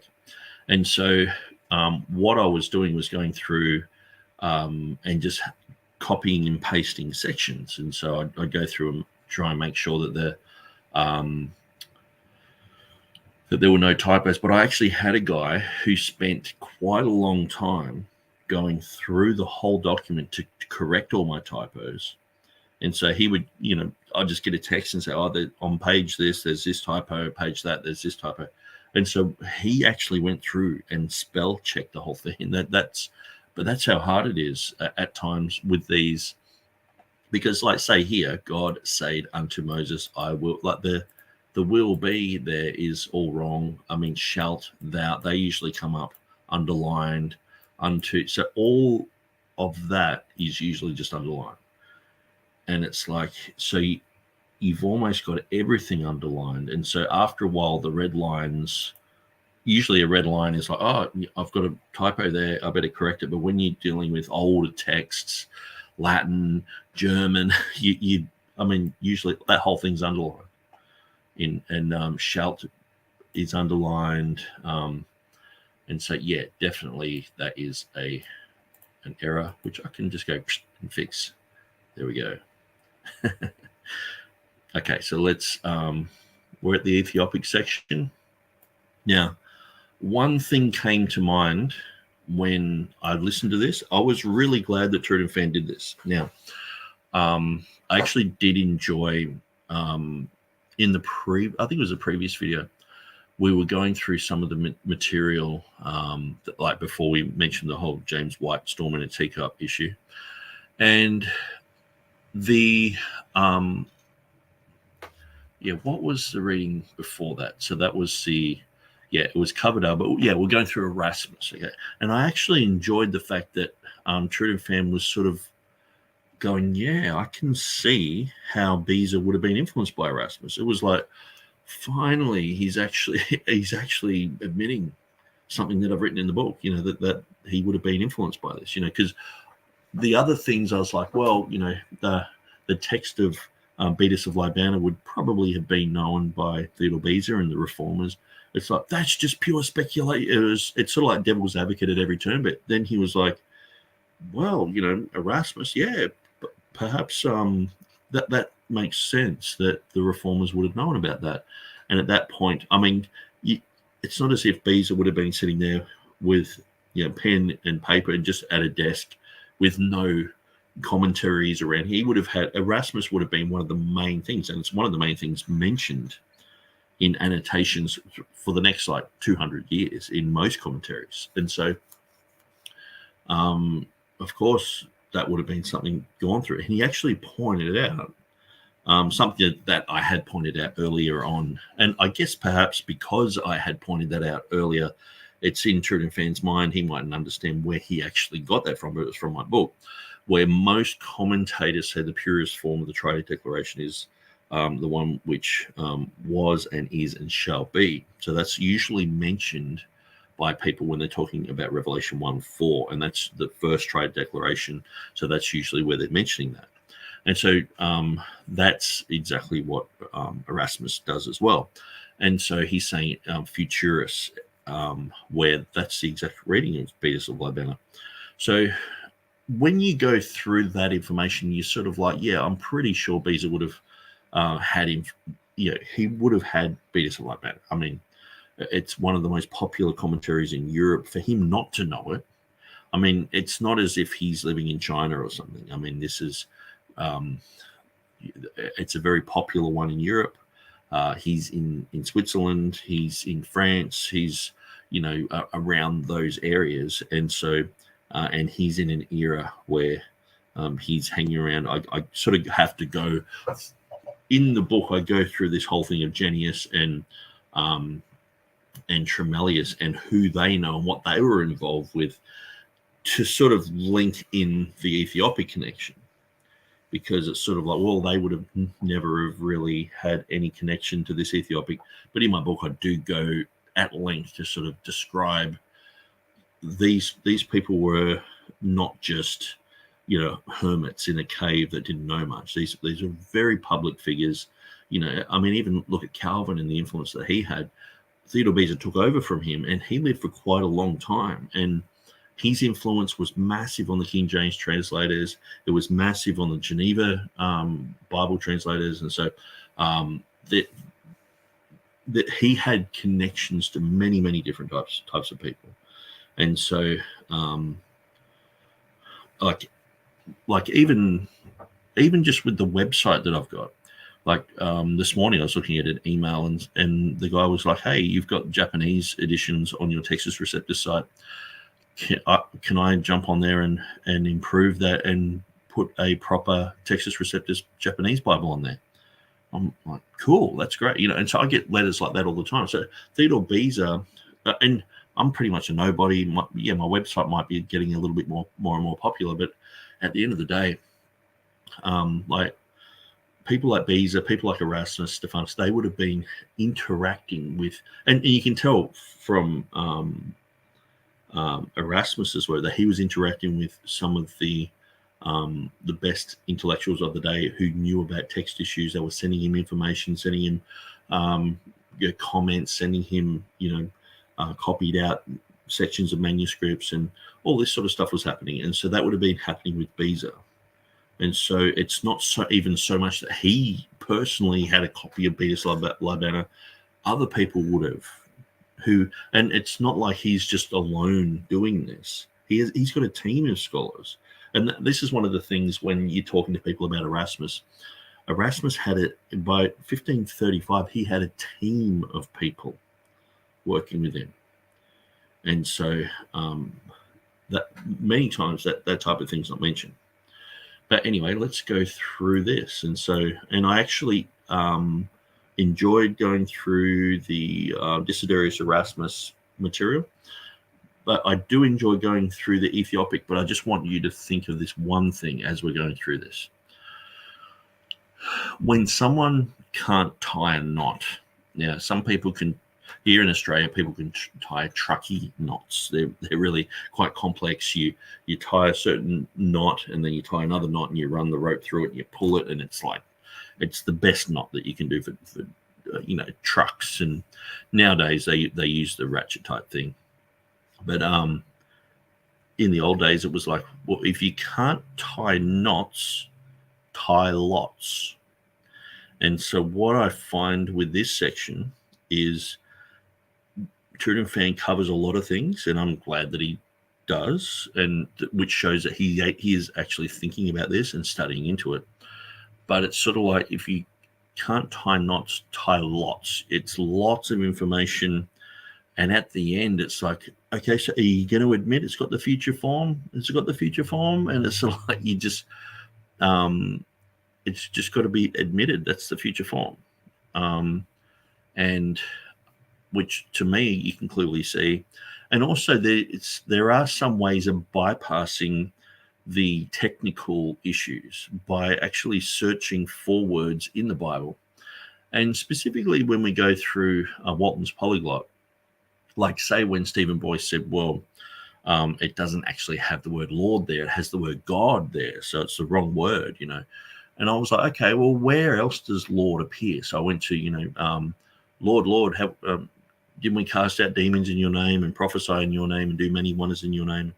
So they were saying, Lord, Lord. And Jesus said, many shall say unto me, Lord, or call me Lord, and all this sort of stuff. So the word Lord there is exactly the same word that's in Revelation 16:5 in the Ethiopic.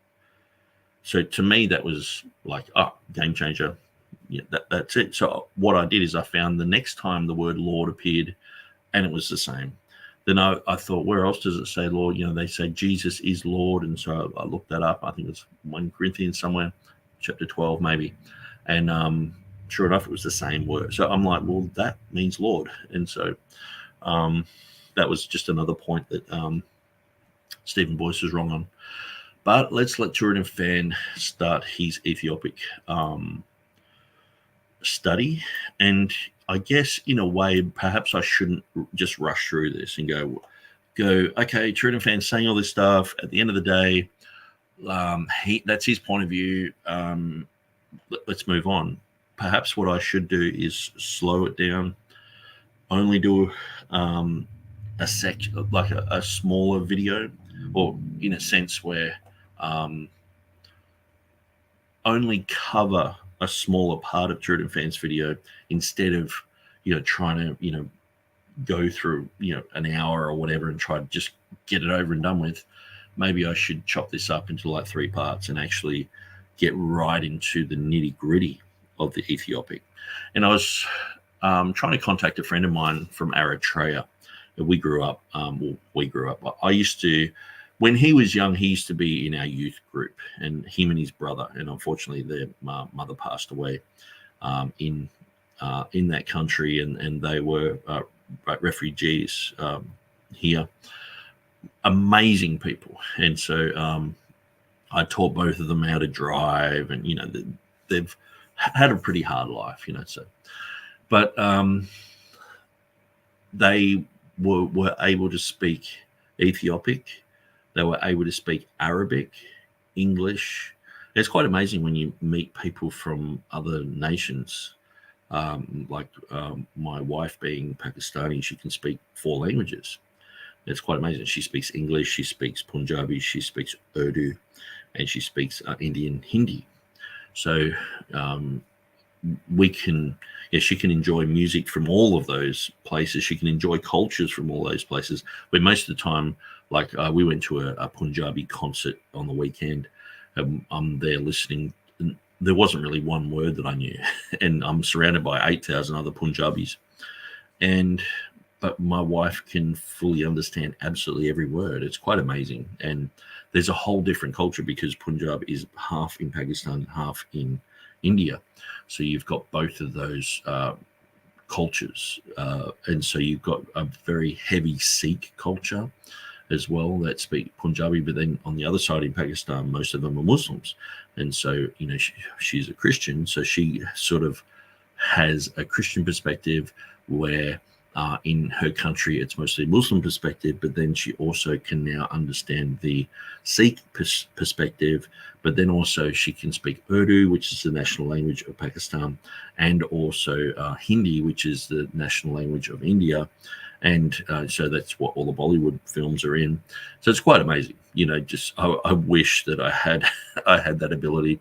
But and so, yeah, I was tempted to contact my friend from Eritrea and for quite a long time about the Ethiopic, but it was only the other day I thought, well, I'm going to do this. And so I went through my Facebook list and I can't find him. I guess perhaps he's got a different nickname or something. And so I'm going to have to look for that. But if anyone does speak Ethiopic, I would really like to, I guess, get a few people on board just for a little while and go through Revelation 16:5 and look at these issues, look at the triadic declarations, look at the expansion of the name of Jehovah and how that would be interpreted, because that would be interesting. Writings that have the name of Jehovah expanded, how that would be interpreted into the Ethiopic. So anyway, let's just start with TurretinFan, and I'll go more slowly through this than I had originally planned, because I think this was the main point that I was saying to James White. I was saying, look, it's in an Ethiopic text, but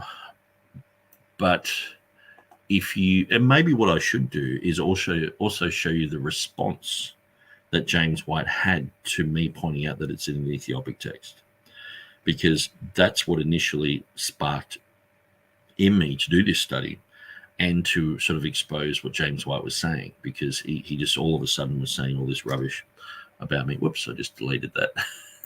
That's not good. Where's the undo button there? Oops. Oh, that's ugly. Okay, I think I'll just, let's go to there. That'll do.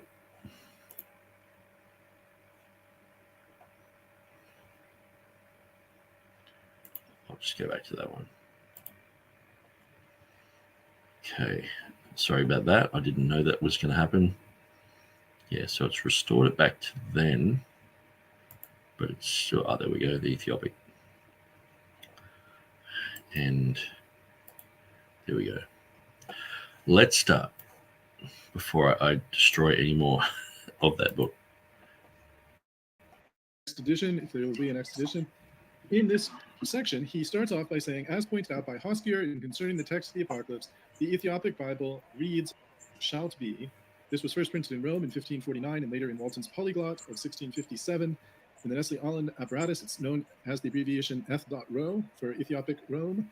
The below is from Walton's Ethiopic Bible, followed by a Latin interpretation of the Ethiopic. He provides a snippet of the Walton's Polyglot text of the Ethiopic and the Walton's Polyglot Latin translation of that Ethiopic.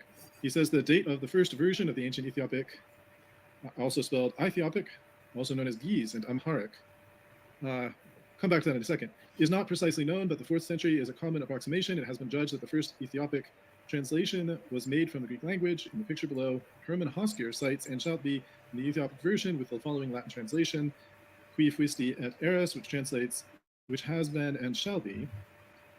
And then Hoskier, he provides a little quotation or a little snippet from Hoskier and says that Hoskier points out that the Aeth, A-E-T-H, Ethiopic, has et futurus es, or and shalt be.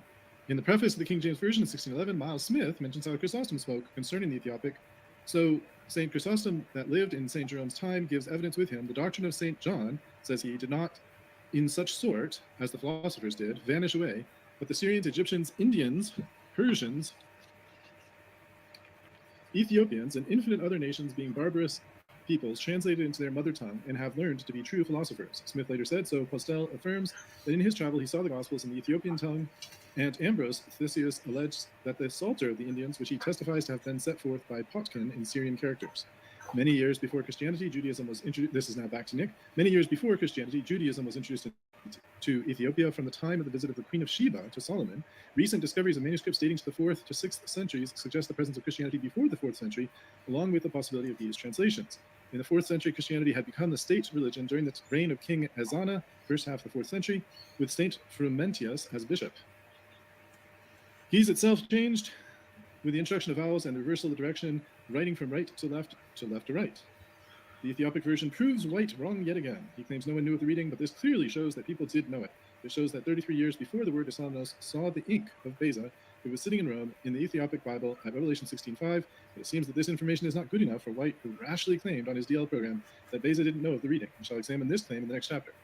So, I pause. I see I've got some comments coming in. Okay, so so it was pretty clear that James White, he was the one making this claim that Beza didn't know of this Ethiopic reading.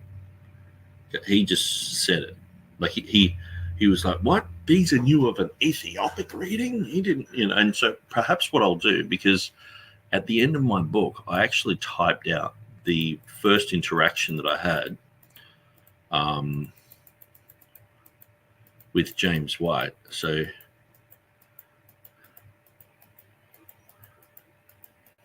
I've written it all here. Here's a transcript of what White said on September 1st, 2016, upon finding my article. He's like, just today, an article was posted at Textus Receptus Bibles.blogspot.com. This is an awesome teaching opportunity, blah, blah, blah. And he's like, okay, Nick Sayers. He's like, I'm currently living in Pakistan working on an Urdu Bible translation from the Textus Receptus. And James White's like, just what they need is an Urdu Bible based on the text that contains errors in it. That's exactly what they need. You know, he was just toxic about it. And so maybe I should actually play this. I wonder if it's still up here.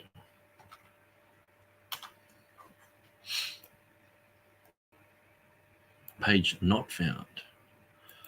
I think if I actually grabbed some of the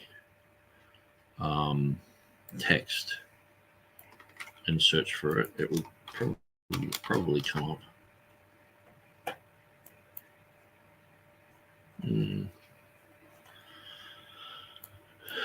Maybe I've got a better link further down to the video.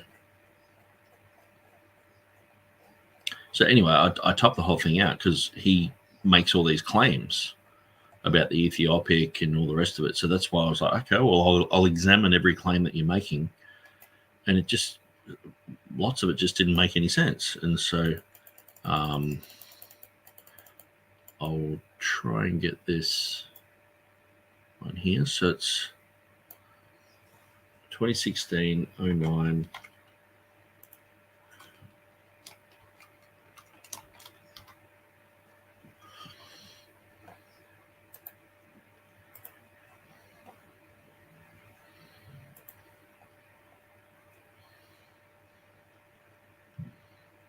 Okay, so it looks like it just sort of defaults back to this.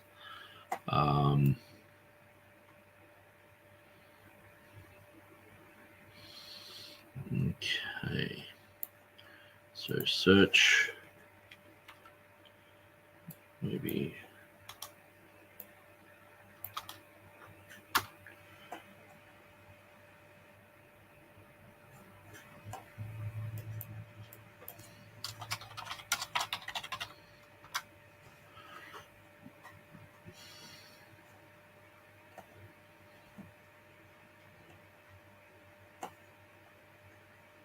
Okay, so yeah, I guess nothing comes up from that, which is a shame. Or I could go to Wayback Machine and put that in there. So I think I'll do that.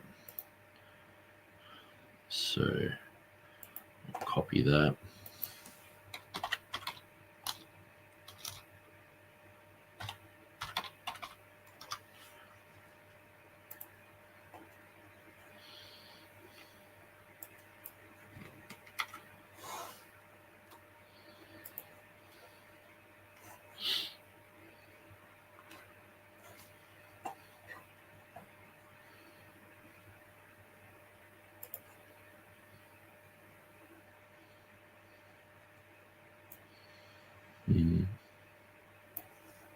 Maybe just that.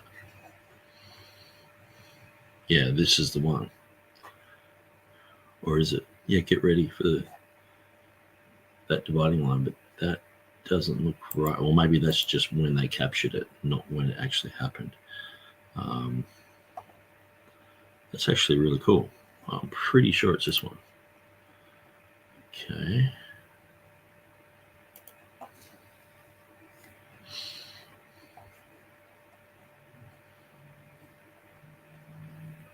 Yes, here we go.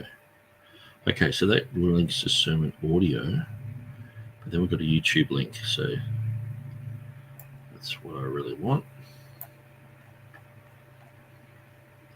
Or maybe I can just search for that heading now.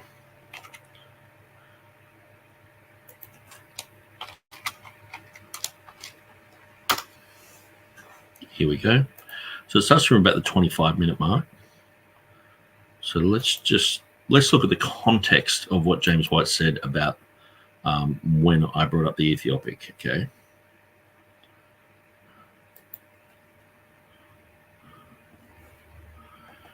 So,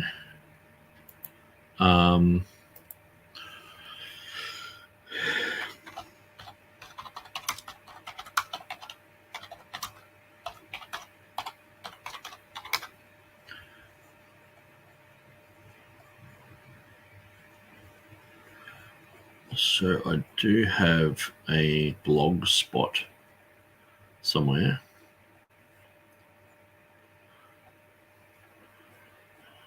With Revelation 16:5 that I made, talking about the Triadic Declaration.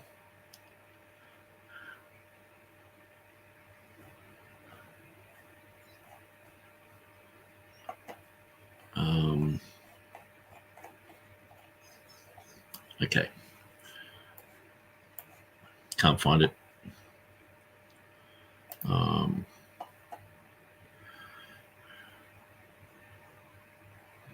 Okay, so that's actually just my book. We don't need that.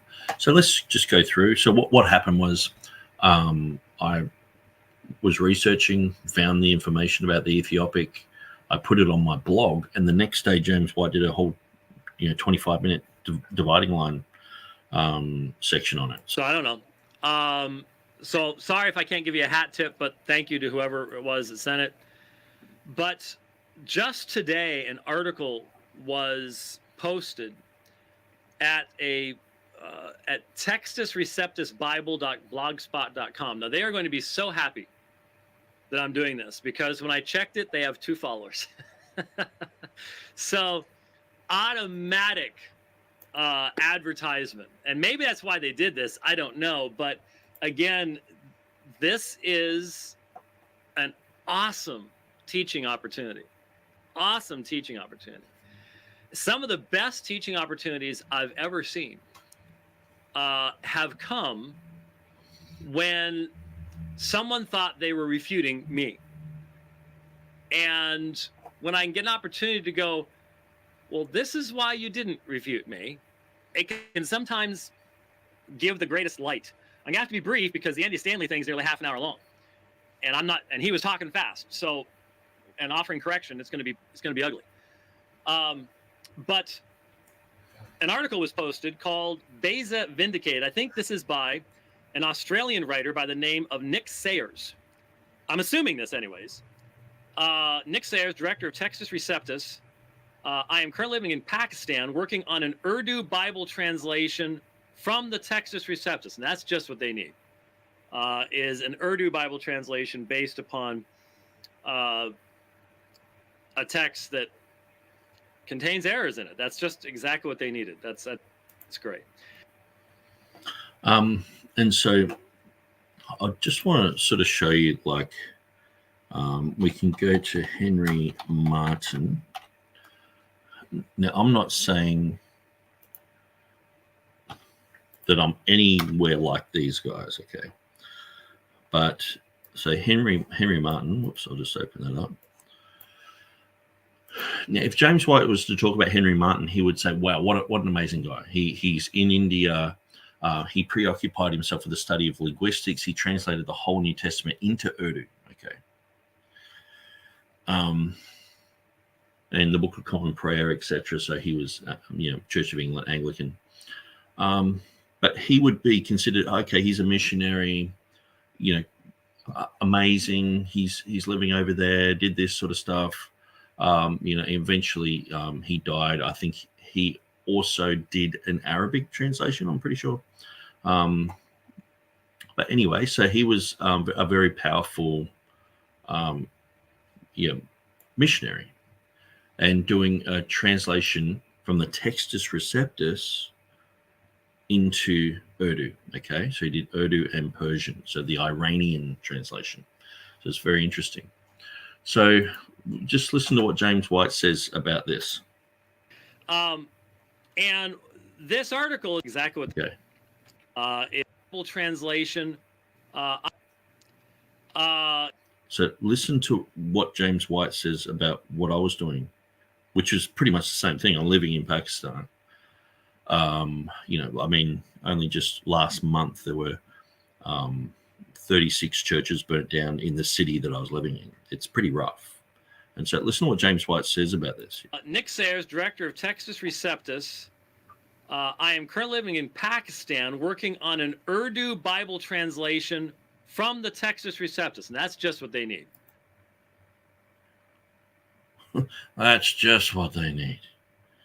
I mean, 150 years before, Henry Martin, William Carey, these guys are living in these places, and James White would consider them heroes.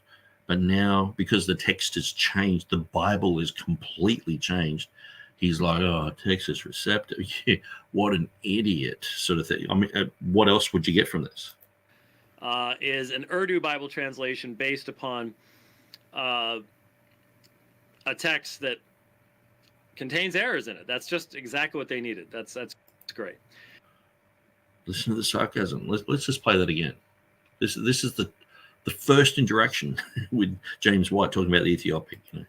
I am currently living in Pakistan working on an Urdu Bible translation from the Textus Receptus, and that's just what they need. Is an Urdu Bible translation based upon a text that contains errors in it. That's just exactly what they needed. That's great.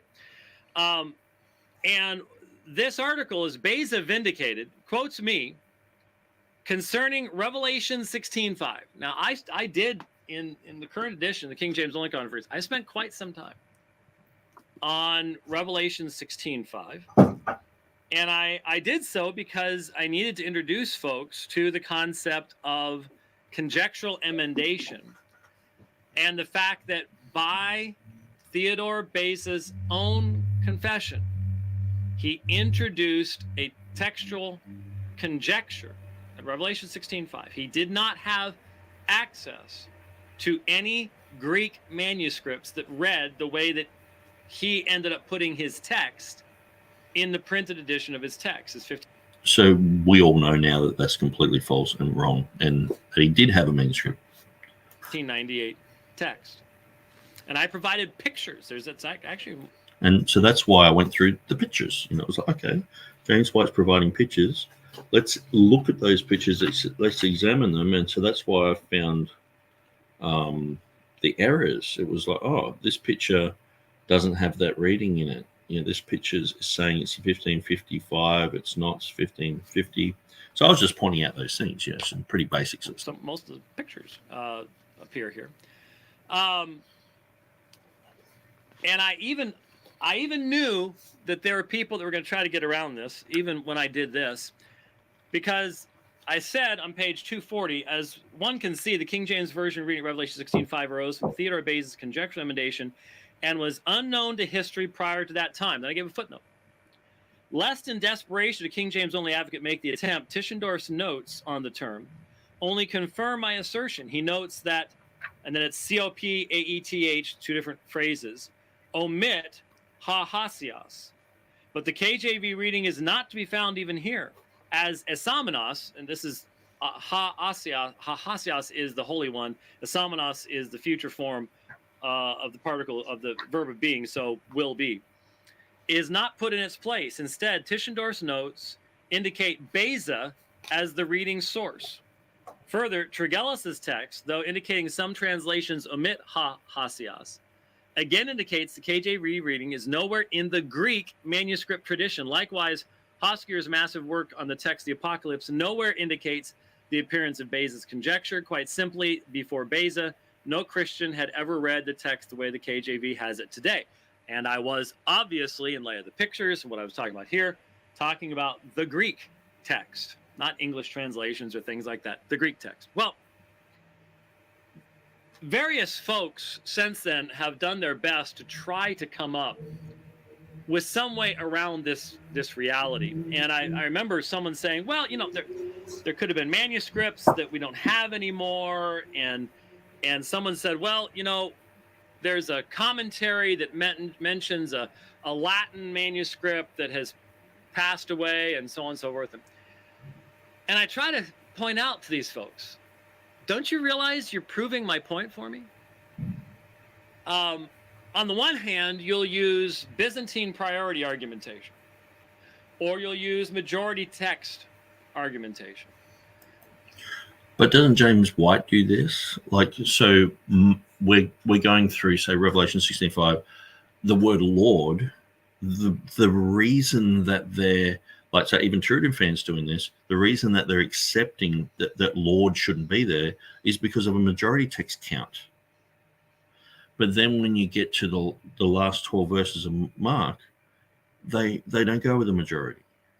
Apparently, Vaticanus and Sinaiticus outweigh 1,637 other Greek manuscripts. So he does the same thing. You know what I mean? This is the amazing thing when you go through and you start asking questions about what James White's saying. It's like, well, he's doing the same thing. And yet then you'll turn around and to substantiate any place where the TR departs from either the Byzantine text or what would be called the majority text, depending on which text we're talking about. Whether you're talking about Robinson, Pierpont, Hodges, Farstad, et cetera, then all of a sudden, all those arguments go out the window. And for this one verse, all of a sudden, a vague reference to a Latin manuscript someplace is enough to be the one place where the original was maintained.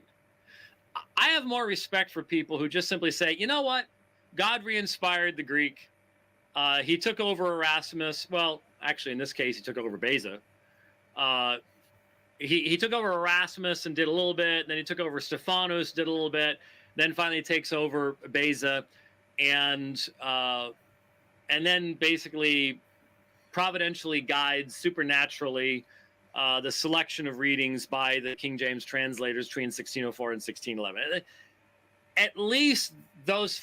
So the type of really stupid, it's been re-inspired, sort of thing. He's saying he's got way more respect for the Ruckmanites than he does for us. And so, inadvertently, can't you see that he's mocking, that he's belittling? I mean, at the end of the day, he's not even looking at the evidence. He's some Latin manuscript out there and some other thing out there, and he's not even interested.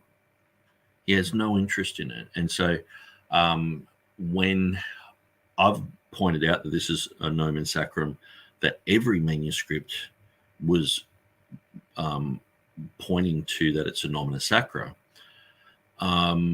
this sort of ruined his narrative. And he can no longer say it's not based upon a manuscript, because clearly that's what Theodore Beza said. But he can go, well, according to my bibliology, you have to have the manuscript available in some library somewhere and available to me now for it to be a legitimate reading. And it's like, really? So what, Beza was either lying or, if you lose a text, like just say someone bombs the Vatican and we no longer have those manuscripts anymore, well, you can't go with any of those readings. You know what I mean? It's just, it seems a bit ridiculous, but. Folks are consistent because they're not trying to pretend that there's actually a textual basis for this argumentation. They are saying, you know what? This is my text. God said it.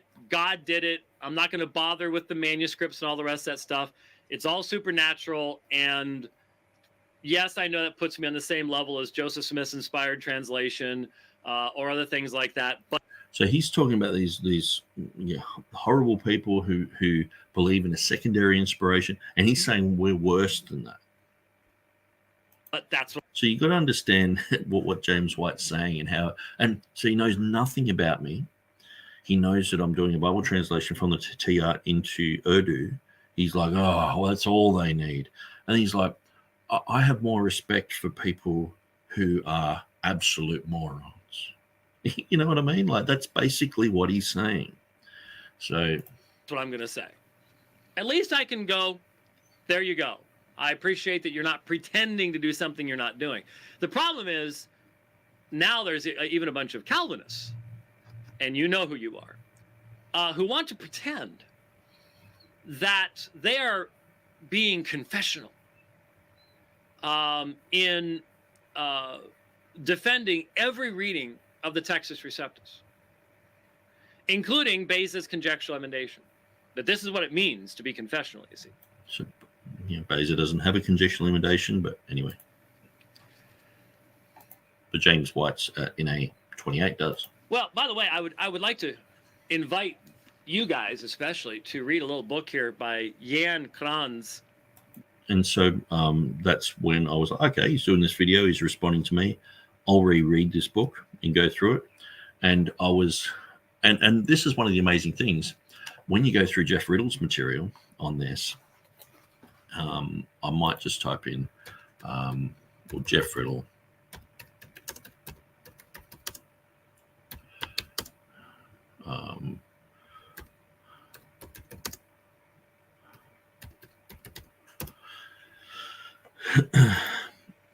Is,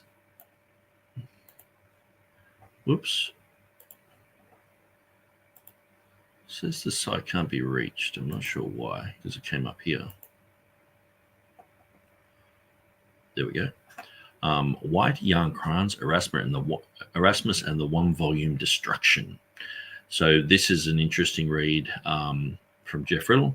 So James White's pointing us to look at Jan Kranz's material, but Jan Kranz has a different bibliology than James White, and he doesn't believe that we can find the original text. And so he makes quite a few good points. And, you know, Revelation 16:5 is brought up here as well. And talking about the statement, and this eventually led on to, people looking at this issue and saying, well, actually, Beza, he's saying that we do have an ancient manuscript, and so that's quite interesting. So this was sort of like the beginning of that type of thing. Riddle has written quite a lot of articles about Erasmus anecdotes, about different types of stories about Erasmus and all the rest of it, and so which is quite interesting. So anyway, I would recommend people read through that and go through that. Beyond what is written, Erasmus and Beza as conjectural critics of the New Testament. Very interesting to look at how many places Erasmus and Beza together engaged in conjectural emendation. Engaged in textual emendation. There's no conjectural emendation in the text of Theodore Beza. That's pretty much what Jan Kranz mentions in the beginning of the book. So this is the thing. James White will recommend a book, and I actually, it was interesting because I was following through because he kept bringing up this book over the next year or two. And then it got to the stage where it was like, hang on. He just admitted he was on a plane to Russia or something. And he said, I finally got to read through beyond what he's written. So he hadn't read it yet. And then he was recommending it. So it was quite amazing. So anyway. In the production of the text that ended up producing the Textus Receptus. Interesting stuff there. Lots of interesting material there. Well, what do we have in this new article that just came out today? In fact, I mean, I talk about being given instant advertisement. We should almost send a bill for this. We really look at Twitter. Yeah. Yeah. Okay. Whatever. Well, Mr. James White, it looks like Theodore Beza wasn't the first to have "and shalt be" as Samenos at Revelation 16:5, and then there's a graphic Revelation 16:5 in the 1549 Ethiopic Ge'ez Bible. Now remember, I was talking about the Greek. So we have an Ethiopic Bible. And then you have Brian Walton, an English priest, divine, and scholar, with a polyglot. In Revelation 16:5, his 1549 Ethiopian, known today as Amharic and formerly as Ge'ez version, has a Latin translation with the words "et eris," you will be. So you've got the, so basically what is being said is, here's the specifics. The Ethiopic version is cited by Hermann Hoskier in Latin.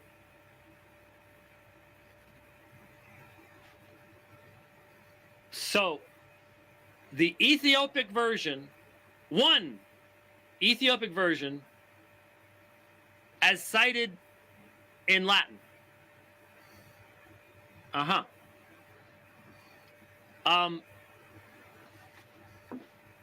Couple of simple questions. Did Beza have this information? So you know what I mean? Like, this is the beginning of people rejecting the fact that Beza had this information. Just James White going, well, did he have it? You know, and I'm like, I think I proved my point to go, well, the whole of the Bible translation movement that was happening in Europe at that time, they would have known about lots and lots and lots of different readings. And so, and specifically with Tremellius, who the same translation team who did the Ethiopic did a Syriac Bible in 1555.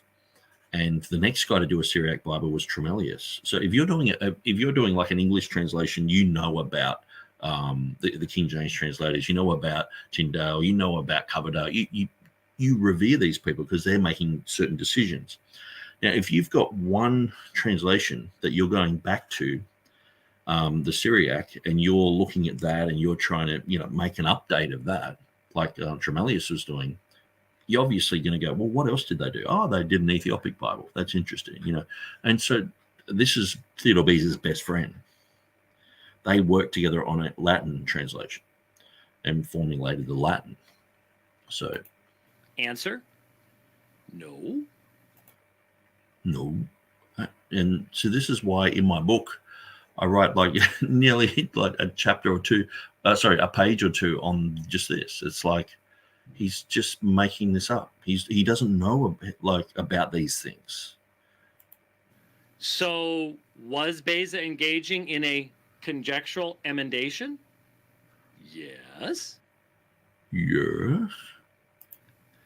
Are you actually arguing for the supremacy of the Ethiopic over the Greek for the New Testament? So notice this type of argument. Instead of going, well, this is evidence that this is versional evidence, which if you go through the NA 28, they cite the Ethiopic quite often. If you go through Mills 1707, which, you know, James White will say is a major breakthrough. Bart Ehrman will say, you know, Mill with his 30,000 variants, that was just a breakthrough in text criticism, and he's mentioning the Ethiopic all the way through. But now if I say, oh, it's in the Ethiopic, I'm saying that that's my final authority. You know what I mean? But I understand he's just pulling these out of the air, but it's like he pulls these out of the air and this becomes the magisterium has spoken. Beza never ever looked at that Ethiopic. Beza never even knew about it. Never even knew that there was another type of reading there. And it's like, where are you getting that from? And when people are repeating this sort of stuff, I'm just like, why are they just repeating what James White says?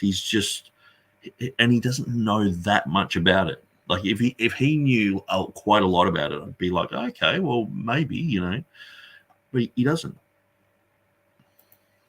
do you realize what this would mean to the rest of the New Testament if you were to make the Ethiopic? Are you actually arguing that the original was lost but only maintained in the Ethiopic? See, so notice he's not being logical and saying, okay, is this the reading? Does it match up? Okay, well, I'm wrong. There is versional evidence for that. Put my hand up and say, yes, Nick says, good on you for pointing that out. Instead, it's straight away, oh, he's doing a Bible translation, into the Urdu language. That's all they need. What an idiot. And then it's like, I have more respect for someone who's a Ruckmanite who believes that the King James is a miracle that came down on a cloud.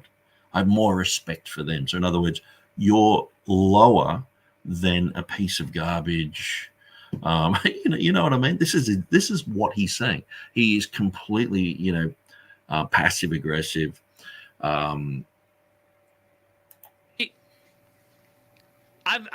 mentioned a number of times in dealing with Roman Catholic apologists on the now we're Catholic subject of sola scriptura versus sola ecclesia, that the more the Roman Catholic struggles to get away from the reality of sola ecclesia, the more they're entrapped within it, the more desperate they become. Well, in this situation, those who attempt to defend the Textus Receptus while pretending that they're doing textual criticism end up demonstrating their own unbelievable desperation. Unbelievable desperate. So if this is from me pointing out that there's an Ethiopic reading with the future form, I'm, wasting my time doing a Bible translation that, was thoroughly acceptable 100, 150 years ago, that I'm absolute sort of lose worse than a Ruckman, way worse than a Ruckmanite, way worse, I mean, I find offensive Mark Ward calling me a Ruckmanite, but he's like, I have way more respect for those people than you, And let's just listen to this. They're doing textual criticism end up demonstrating their own unbelievable desperation. Well, I'm just doing it out of unbelievable desperation. So to show James White where there's a versional reading of the future form, which is all I did, I'm being unbelievably desperate. Unbelievably desperate. I mean, how many toxic things can you fit into a minute, Abject desperation. Abject desperation. Let's look at desperation. A definition of that. Okay, so he's saying I'm the state of despair, typically one which results in rash or extreme behavior. So showing James White where there's a future form in the Ethiopic is rash, extreme behavior. Now he says abject desperation.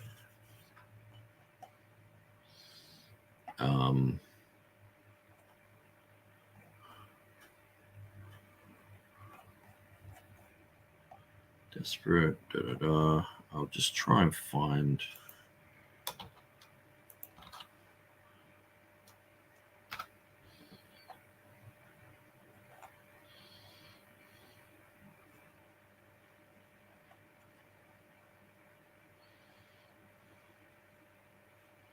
Well, I mean, I guess we can just put these two words together, but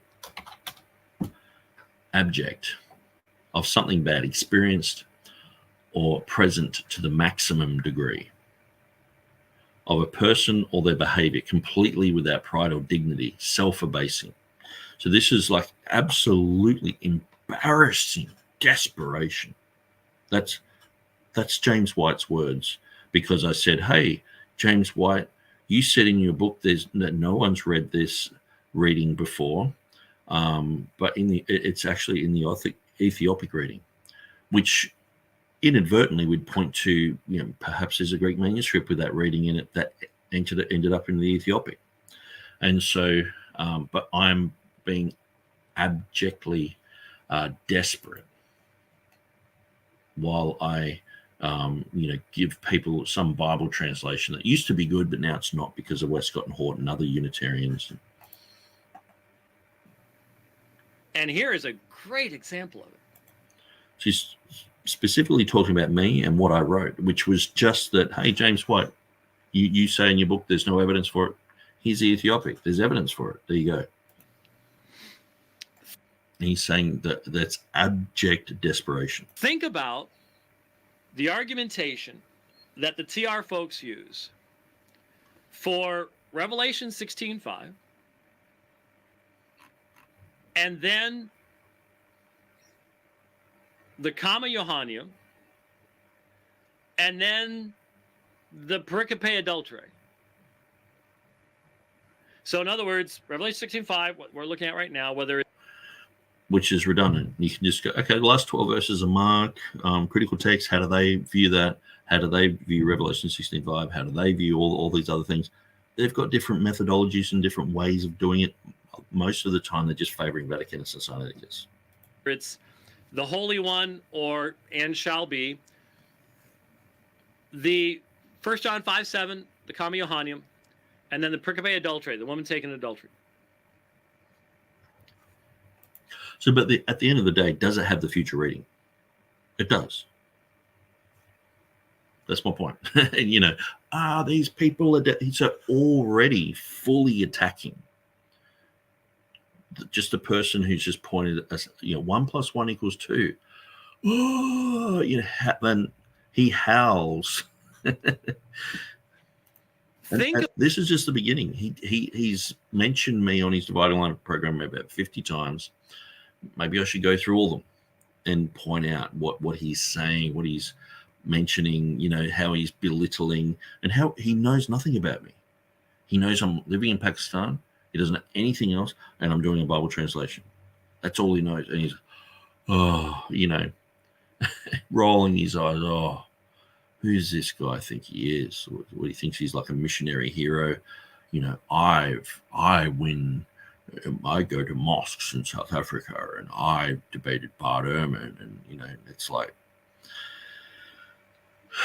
just the arrogance and pride of this guy is just astronomical. Think about the form of argumentation that is presented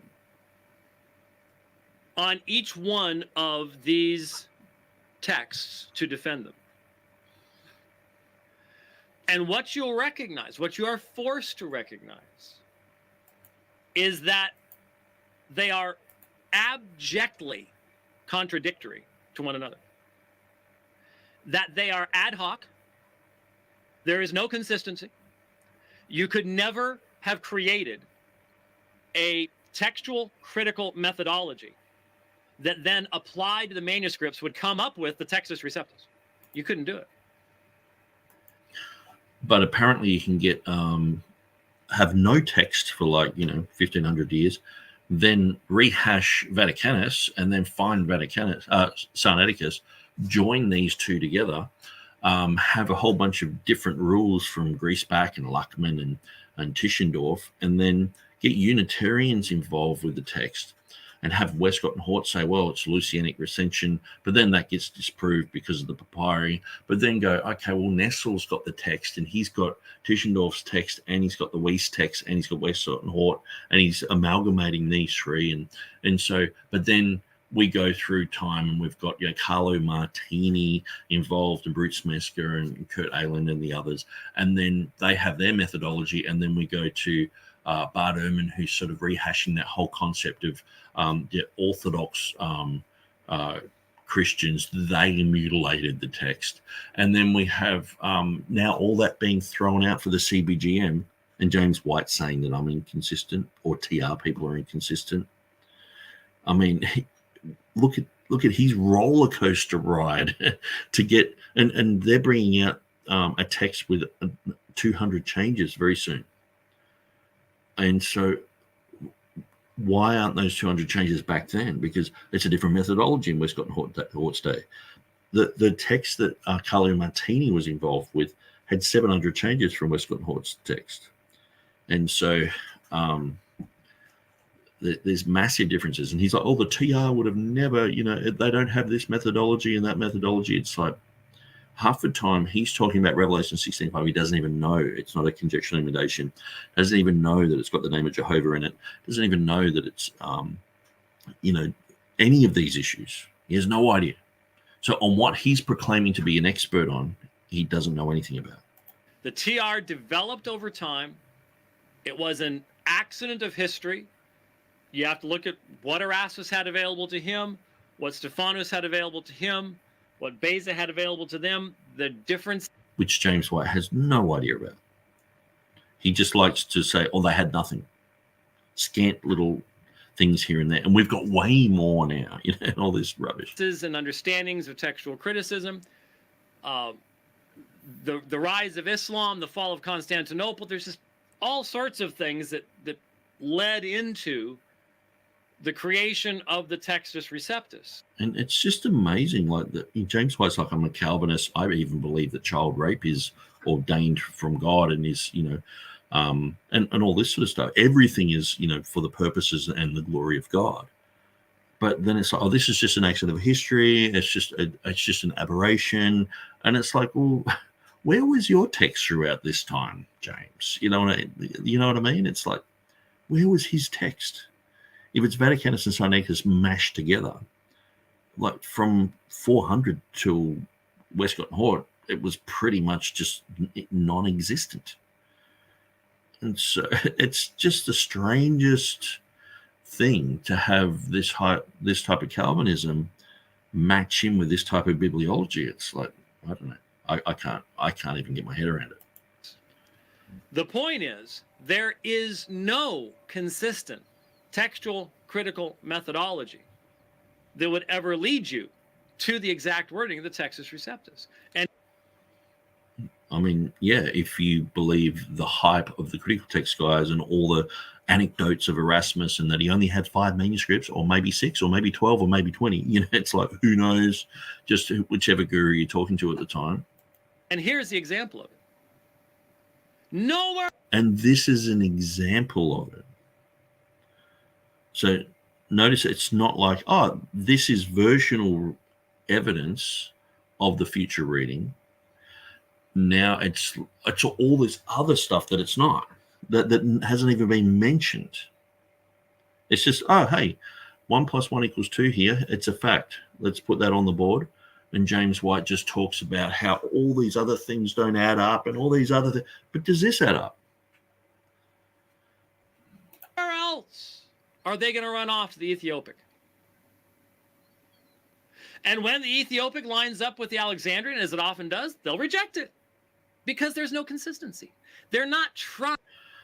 But why? So why isn't James contacting the people in Munster and saying, look, every time you reference the Ethiopic in your apparatuses, why are you doing that? The et row that I mentioned in my book, that has been mentioned for 100 years. Why bother with that? Why even talk about the Ethiopic? Why not just, that's just absolutely nothing. But it has been something to many text critics. So just because James White all of a sudden is like, oh, it's just unimportant, it's like, well, many people have seen it as important for a long time. Many people see the Syriac as important. Many people see the Arabic is important. Many people look. I understand it's not the closed class of witnesses of the Greek, the Latin, and the early church writers, but it is outside of the closed class of witnesses, and that would cause, according to James White's definition, this, or according to Bruce Metzger and Bart Ehrman's definition, cause it not to be a conjectural imitation. So remember, he's saying in the 2014 video, the conjectural emendation is something that has zero evidence, versional evidence, and he admitted that he knew that.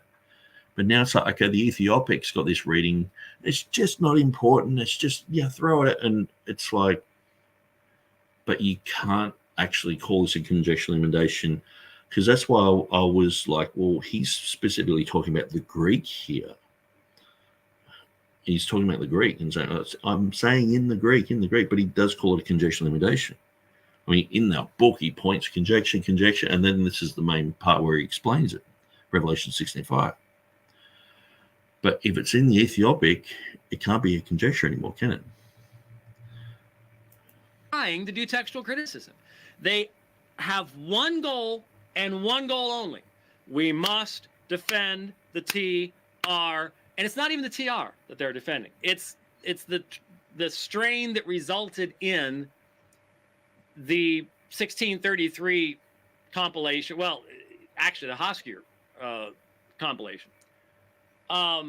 So it's even just a part of that as it is. I mean, they're not defending Erasmus at the point. They're not defending Stephanos at this point. Only that element that ends up in what they call the TR. And so Beza vindicated by an Ethiopic that he did not even make reference to himself. I gave his own Latin terminology in the book. Passed over in silence. Completely out of context, and proved that James White didn't know what Beza was talking about, proves that he doesn't know the Latin, and proves that he didn't know that Beza was talking about that he had an ancient manuscript of good report. And that's pretty much what he exactly says, because he quotes Beza here. And he says that Beza said, ex vetusto bona fide manuscripto codice restitui. So he restored it from a good and faithful ancient manuscript. And so that's what he says in the book. But then he's saying it says something else. So he doesn't know what Beza is even talking about at all. So this is my main point. Regardless of whether I'm right, wrong, whatever, the main thing is we're looking at James White and we're looking at what he's claiming and what he's saying. And there's just so many things that are wrong. No reason to deal with that, because that contextualizes things. That's a serious history. We're not doing serious history here. We're just throwing stuff out because we're desperate to defend this position, and we will use whatever sources we can get. It doesn't matter.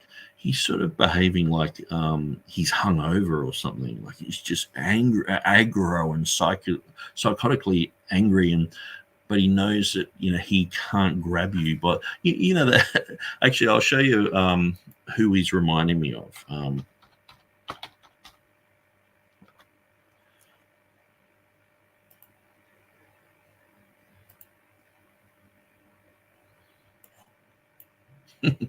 If you've ever seen that Whiplash movie, it's an amazing movie. It's really, really, really good.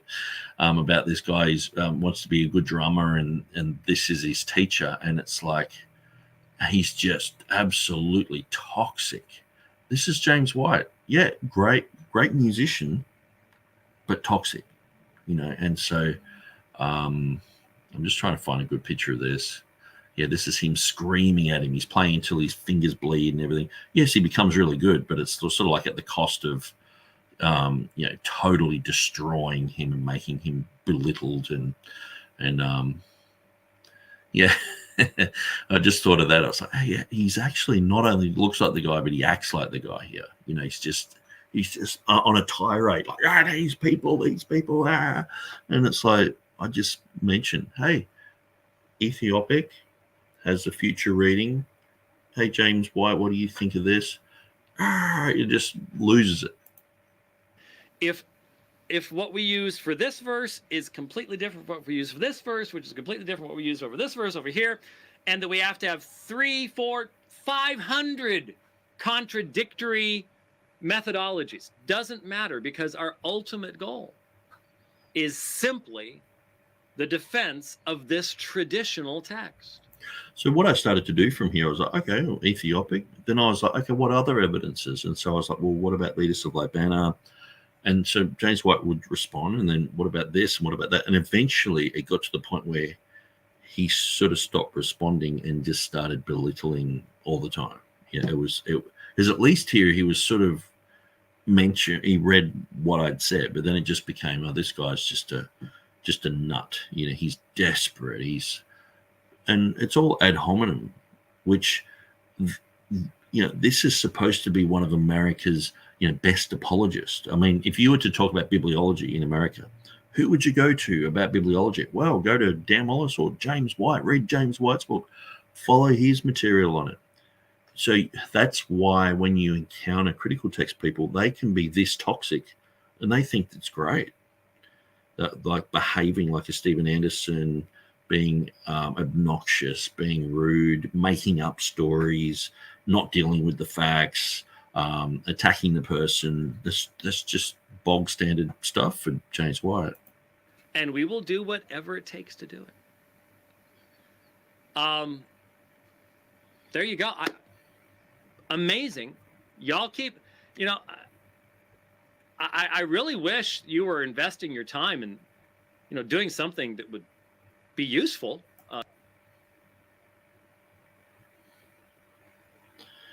So he says that I'm wasting my time. I'm investing my time in something that is not useful. So I guess inadvertently he's saying the same with TurretinFan. TurretinFan's reading my book, critiquing it. So he is wasting his time. He should be doing something useful, rather than looking at these readings, But I guess because TurretinFan's on the other side, what he's doing is good. What I did was absolutely, because I only brought up one Ethiopic, that's it. So in my book, I go in depth in a whole bunch of other things. I must have just hit the peak point of uselessness. And, I'm sure that, when the Ethiopic translation is sent to James White, it's like, here you go, James, it's been printed and all the rest of it. He will probably use that as toilet paper because it's just rubbish, To the church and advance the truth. But if you're just going to keep digging for stuff like this, you keep handing it to me and I'll keep explaining to folks, see what I mean? This is why you need to look at what these folks are saying and stay away from it. So stay away from what I'm saying. So you need to stay away from what I'm saying. Because, wow, inconsistency, sign of that failed argument.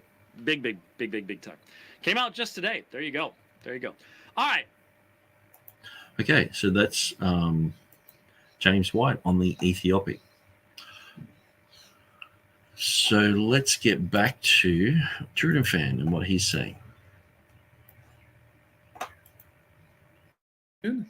Oh, hello to Algo, who's watching from abroad or listening from abroad. I appreciate it. Thanks, Algo. So, a couple of points here in response.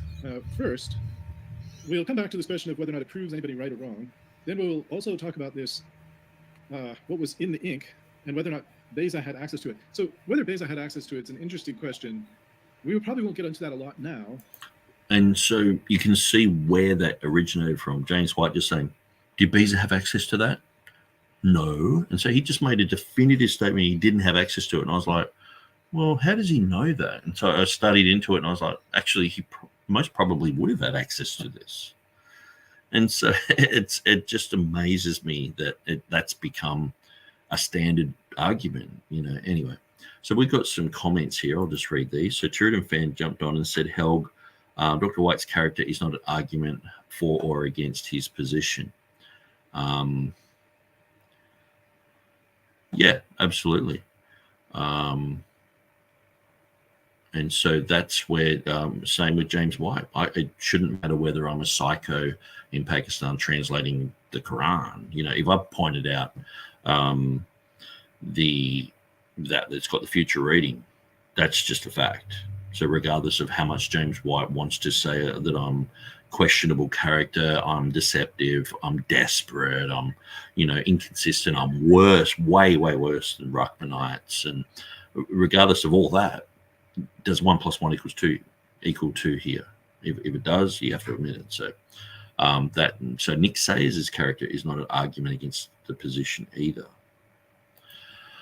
Nick Sayers, I look forward to listening to this more carefully. About to do an unrelated debate now. Okay, so it seems TurretinFan is very busy doing these debates, and so Helg says James White has to be the one through the whole of church history that has the world record in being cut some slack for his bad attitude and atrocities, behaving and littering. Yeah, it's like, people make excuses for Stephen Anderson. It's like, oh, well, he's just passionate and he's got the truth, so he's just wants to hammer it home and all this. No, he's just an obnoxious jerk. And so it's funny. I won't say the word online here because I know some people get offended. In Australia, people do swear quite frequently, and we have different swear words than Americans. I know the CRAP word in America is quite offensive, apparently, where people say it here quite frequently. Like even just you'll hear a Christian just say, "Oh, CRAP," it's like, and so here the word AHOLE, that is quite common to say. Well, that person is a, and Aussies, we're a convict. We used to be a convict colony, so a lot of people here have in their past, lots of people from England, Ireland, some pretty rough places in Europe and all the rest of it as refugees coming over. But our history is convicts from England, and so criminals, murderers, rapists, and so they were the first people here. So I understand that eventually things became better and all the rest of it, but we do tend to have this type of crass, Australians are known for swearing, and so you can't help but be around it. That's the culture. And so, but anyway, a friend of mine, he divided people up into two types of people. You have people who are a-holes and people who are not. Okay. And I remember one time, because we'd be talking about people, and I lived with this guy for like 2 years, and so we used to always talk about different things. So we'd be talking about someone or talking about a certain preacher or whatever. And it would be like, he's a this, yeah, he's an a-hole, and it would just make so much sense. It was like, yeah, he is, And so say with James White, it's like, definitely. I would never say that about TurretinFan. I don't think he is. He's a pretty nice guy. But it was funny one time. My friend just came to the conclusion. He went, I just realized this morning my parents were a-holes. He's just like, that makes so much sense. My life makes so much sense now because I've always sort of given them the benefit of the doubt and being, they had a hard life themselves. And he's like, no, they were just jerks. Maybe I should say jerks rather than that other word, because a lot of people would, I can feel the offense, going through, and some people just need to drink a little bit of concrete dust and harden up a little bit. But my excuse is I'm from Australia, so anyway. But I think some people you can just categorize them as jerks or non-jerks, and James White definitely goes in the jerk category. So let's continue through these comments. Have none of his evangelical friends ever talked to him about these things or tried to correct him? It's like, see no evil, hear no evil. Yeah, it makes you wonder, like, do people like contact James White and say, look, we enjoy your ministry and everything, but just with you being so toxic to these. But see, the thing is, if he's toxic towards, the Muslim Brotherhood and toxic towards, Roman Catholic apologists, they see us as cult members because James White has said so. And so I'm worse than the Ruckmanite. And so we're just nothing. So people who follow him would go, yeah, well, these people are worthy of that type of scorn, that they're obnoxious, heretical bozos, And so, see, that's the thing. If you're not at the end of one of his tirades, you don't know it. what it's like. And so is that what is deemed normal in scholarly circles? I don't think so. Would Metzger have behaved this way? Maybe Metzger would have regretted endorsing his book back in 1995. Yeah. I think James White dedicated it to Metzger. And it's funny that Metzger's not on the back of the book anymore. It's like John MacArthur, J.I. Packer, D.A. Carson, and Hank Hengraf, which I guess he'd probably want to delete the Hengraf one now that he's become a Greek Orthodox. But yeah, I mean, he's definitely he's not just the average. You meet some people and they rub you the wrong way, you know. Some people just do that, but this is more just out in your face, you know, mock, slander, and just attack the person. This is what James White does. This is who he is. And I guess in a way, to even have to explain it, if you can't see it, you don't want to see it. If I have to go, like, it's like me trying to explain how toxic Stephen Anderson is and go through videos and see he's toxic. And people are like, no, he's just saying the truth. Oh, he's just a little bit different than others. No, he's passionate. And it's like, no, he's a jerk. You have to admit it, you know. Anyway. And if Nick brings up that point, I don't remember if he does bring it up later in here. I know he sometimes brought up some comments about it in view of a connection to Tremellius, I believe. So I think he'll say that Tremellius has some connection to the printing of this Ethiopic text, but I'll address that. Even if there is some there is a connection between Beza and Tremellius, but even if there's some further connection between Tremellius and this text, it doesn't say very much. But ultimately, I don't think all of this will particularly matter once we see the rest of the discussion. What else? As far as when Christianity came to Ethiopia, the middle of the 4th century is the usual time that's predicted as the kind of advent of a significant infiltration of Christianity into Ethiopia, with Frumentius being one of the missionaries there who served there. I don't think he was a bishop, but you know, that's what Nick says here. I could be wrong about that. It's neither here nor there for our purposes of this discussion. Whether or not the Queen of Sheba has any connection, again, she certainly had a connection to Solomon, and she came back to Ethiopia. Whether that's the same Ethiopia in a meaningful way as the 4th century Ethiopia is a different question. There's a question of how the language changed. The language did change, although it seems to have changed before the entrance of Christianity.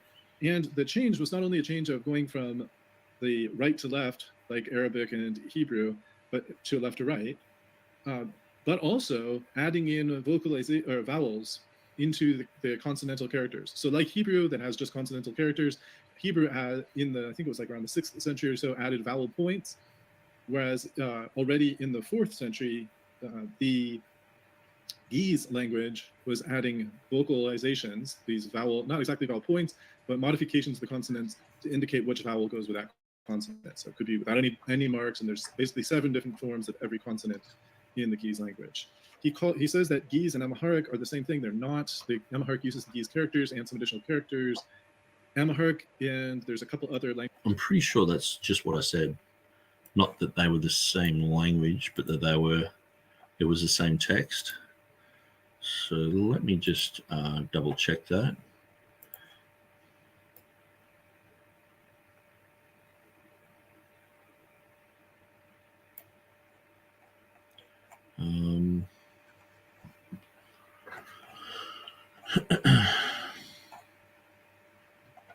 So the date of the first version of ancient Ethiopic, so I've got in brackets Ethiopic, also known as Ge'ez and Amharic. Okay, so I'll do just a quick search on that while TurretinFan is continuing. Languages in Ethiopia and Eritrea that are closely related to Ge'ez, but like closely meaning like between 40 and 60% similar to Ge'ez, something like that. Ethiopic or Abyssinian sometimes is mentioned as another name for the language, but usually Ge'ez is the preferred term now. either Ge'ez or Ethiopic. We'll get into his. Okay, so Ge'ez, Ethiopic language redirects there, so there's no question about it being Ethiopic. But the Amharic, okay, so in the Amharic liturgical pronunciation.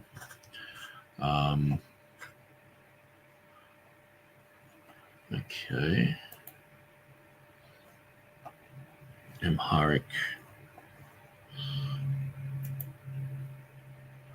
Ge'ez is written with Ethiopic or Ge'ez Abugida, a script that was originally developed specifically for this language. In languages that use it, such as Amharic and Tigrinya, the script is called Fidal, which means script or alphabet. The most widespread use for Amharic in Ethiopia and Tigrinya in Eritrea and Ethiopia. Okay, so it's I guess you're looking at the Ge'ez language or the Ge'ez script. So let's continue through the Amharic. Ge'ez are closely related to these languages, forming a northern branch. Amharic is more a distant relative. Okay.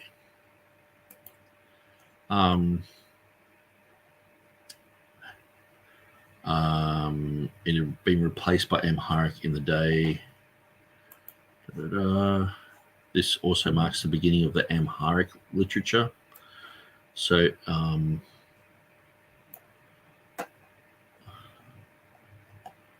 okay, so maybe I need to just look up Amharic.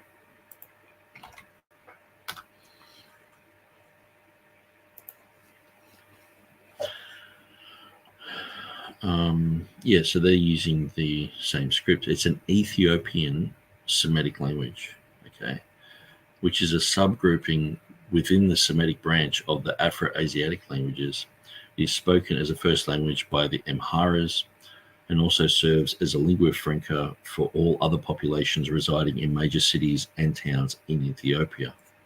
So I guess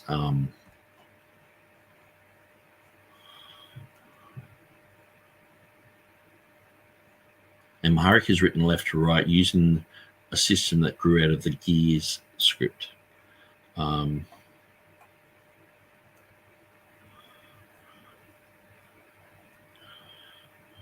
Amharic has been the official working language of Ethiopia, language of the courts, a language of trade and everyday communications, and the military since the late 12th century.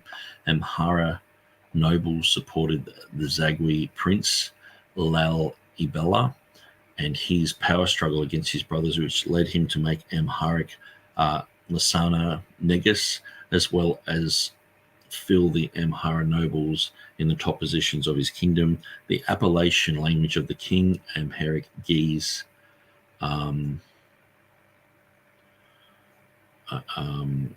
Lasane Negus. Okay, so that's Ge'ez. And then Amharic. So I'm not sure. Okay, so you got Amharic Ge'ez, and then you've got Amharic. Okay. And its use in the royal court are otherwise traced to the Amhara emperor. Okay, so the Ge'ez script is Amharic. Okay, so we see Afro-Asiatic, Semitic, West Semitic, South Semitic, and then Ethiopic. And then we see it goes to South Ethiopic, transversal South Ethiopic, Amharic, Goba, and then Amharic. So we see it is related to the Ethiopic Ge'ez, but it's sort of a little bit further down the line. So how much further, I'm not really that sure. But TurretinFan's saying it's like 40% of that. So it could be completely different language, just using the same script. So that would be sort of like the equivalent of English and German. We both use the Roman type script, but there's quite a lot of difference between the language. There might be a lot of similarities, but there's a lot of differences as well. Anyway, so that would be something to examine and to look into. Okay, so let's continue. Text and what Hoskier said. Hoskier is a great scholar. He's not a great scholar of Ethiopic. He's a great scholar of the collation of Revelation and some other books as well. Well, I'm not sure about that. There's a lot about Hoskier that we don't really know. Hoskier Ethiopic.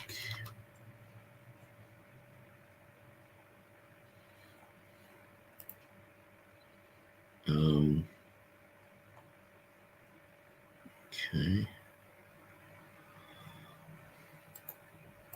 Yeah, so straight away I'm just sort of brought to here. Hoskier, it's got a very interesting life, and so he was part of the international money, the puppy feed of the International Monetary Fund, which is quite interesting. So Hoskier collated every known manuscript of the Apocalypse up till 1918. It took 30 years for him. Result of this work was published in 1929 concerning the text of the Apocalypse. Hoskier shows parallels between Papyrus 46 and the Ethiopic version in the Pauline epistles. So, I mean, TurretinFan's sort of saying we didn't know the Ethiopic, or he's done this, and so I didn't know he did that. Papyrus 46 and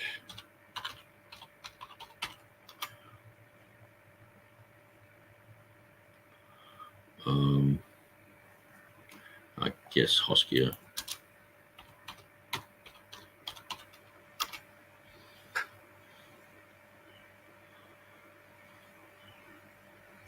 Okay, got that information on my own website there. Hoskier.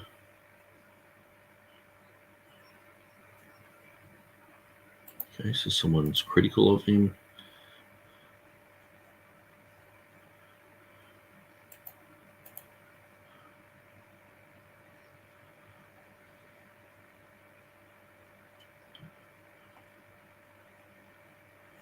Okay, so just have a quick look at these.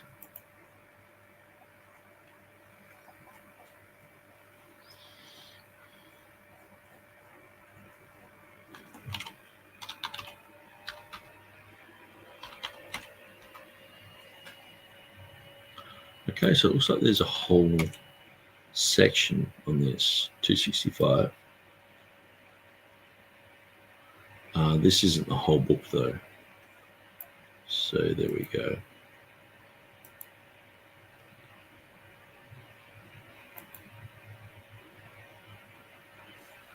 Okay, that's interesting. It's got chapters by Wasserman, Hoskier, and his perversion of the Ethiopic.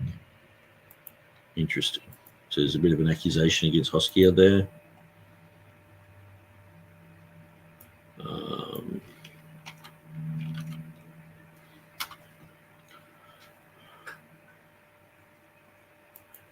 I think it's very much a similar thing. Anyway, that's interesting. Hoskier wrote about it.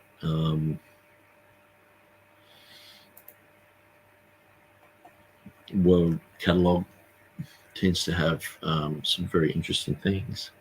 The Future of New Testament Scholarship from H.C. Hoskier to the Edito Critica Maiora and beyond. So it's in 2019. So I did listen to a lecture. I think it was either Tommy Wasserman or someone else. They were talking about how he was an international banker and a few other things. So pretty much the information that's here. So I'm not sure who has written this, but it seems very interesting. He was a bona fide text critic. So I think some people can default to like, oh, he's like a TR guy, so he doesn't know anything, sort of thing. But I think he did know the Ethiopic. but it looks like someone is critiquing him, saying he had a perversion of the Ethiopic. So that'll be an interesting thing to look into. Quite an impressive scholar, but not an expert in Ethiopic. And he was working from somewhat limited basis. I'd like to know where TurretinFan gets that thing where he's not an expert in Ethiopic. Now, I know I've shown that book, but does TurretinFan know this, or he's just sort of going, I don't think he is? Or is he saying, no, I know that he doesn't know Ethiopic because people have pointed out that he was off the wall on his Ethiopic or whatever? This primarily, I think it's safe to say, he was working from Latin translations and hadn't carefully studied the Ethiopic himself, which is fine. But just keep in mind, there are issues when you see two things that look the same in English. That doesn't mean that they're the same in the base language, because there's different ways to arrive at the same expression in English from the base language. And people tend to use this transitive property, A equals B, C equals B, therefore A equals C. And that can work in some situations. It doesn't always work, especially not when you're talking about trying to get back to the Greek, represented by the Ge'ez, represented by Latin, and now for us who don't speak Latin very fluently, back to English. So we have English, Latin, Ge'ez, Greek, that we have to get back to the Greek on. Well, thankfully, we're only looking at one word here, really, which is the future form. So if that's there, we don't have to know everything else, and so that's all I've claimed. So it's not a straightforward path. However, in order to guide us through this issue, because it's a complex issue, and because I enjoy these type of things, I have actually done the research and happy to present and share my research on this particular topic, and hopefully it will be of benefit to folks. Okay, so I just found a tiny bit of information on Stephen Avery's website. So he's got Hoskia here, and he says, our little study would be quite incomplete without a further account of the idiosyncrasies of Aleph. It is best shown by exhibiting the principal places where Aleph and B differ, which in number far exceed that what anyone might suppose, who does not go deeply into the comparative study of the two documents.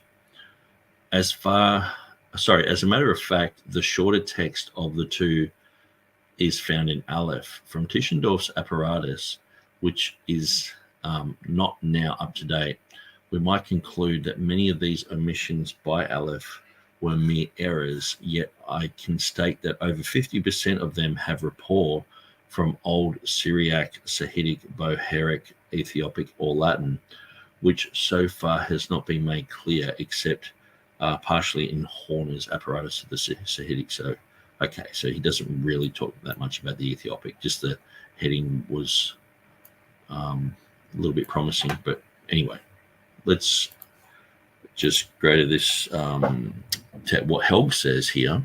TurretinFan, well, agree on that sort of. It's not just character, it's words spoken and in the context about Nick and about those defending the TRKJV. The James White way is not the scholarly way. And the thing is too, I don't really care. Like I've dealt with people who just are absolutely obnoxious and all the rest of it, but it just amazes me that people defend, James White and so the thing is too, usually if people are obnoxious to me, that means they're obnoxious to other people as well. So James White's like, I'm winning Catholics, and we can go, well, he's got a good argument against Roman Catholics with his presentations on Mary and the magisterium and things like that. And it's good stuff. But is he being just as toxic to them? And we don't really understand all the tiny issues that are involved with all that. Is he being just as toxic to them as he is to us and actually repelling them? Is he talking to Jehovah's Witnesses and saying things that are just absolutely ridiculous and wrong? And they're like, what a jerk. And they're walking off. So he's actually like that with everyone. And we just happen to be copying this because we disagree with his bibliology, so we're copying that, and we're like, hang on, he's being a real jerk, but you don't notice it unless you're copying it. And so like imagine if TurretinFan turned around and said, hey, I actually believe Revelation 16:5 is the proper reading in the Textus Receptus and in the King James. Can you imagine, like, James White going, what an idiot, what a fool, what a, and just saying all this stuff about it. Like, TurretinFan would be like, oh, I didn't know he was that much of a jerk. It's not really until you're smacked in the face by someone that you go, oh, they are a bully. You mightn't see him bullying other people. You just think he's, he's a jock, and he's a muscly guy. And well, he's going around punching people in the face. And like I said, if one person calls you donkey, you don't worry about it. 10 people call you donkey, you go and buy a saddle. And I think most people understand and know that Anderson, James White, there's people within what's called Christianity who are jerks. I have it posted on my blog. So, and I really appreciate this type of study. So I'm going to go through a lot of this, and this is why I'm sort of slowly going through it. But I've gone for 3 hours already, so I don't think I'll be going much longer, but let's just continue. The link is in the description, so feel free to go in and read this at your leisure. I know that's what most people are doing, is leisure reading about geese. I'm just jumping on that bandwagon of all the big, what's the right term? Now, what I want to point out here is, at the end of the day, does it have the future form? Yes. So, but notice we're critiquing my book where I just say it has a future form. So we saw James White. I'm like, James White has the future form, blah, blah, blah, blah. You've sort of vomited all over me. It's like, oh, okay. And brought up all this other stuff, but never really said whether it does or not, So TurretinFan here, I'm glad that he's studying this, but he's diverting from my book, isn't he? So in my book, it clearly says, it's got the future form in it. That's what I'm defending. Okay. So what is he talking about here? So this is, when I say straw man argument, I'm not saying it's absolutely something completely different. I'm saying it's, we're talking about the Ethiopic, but it's like we're specifically talking about the Isomenos reading, okay?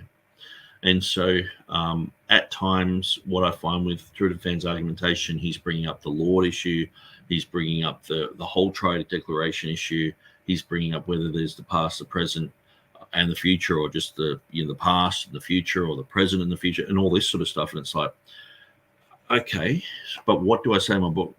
And what have I always claimed? It has a future reading. Okay. So I just sort of bring that up because when we go along and we're sort of confronted with some of that other stuff, it's like, well, that's TurretinFan's own study.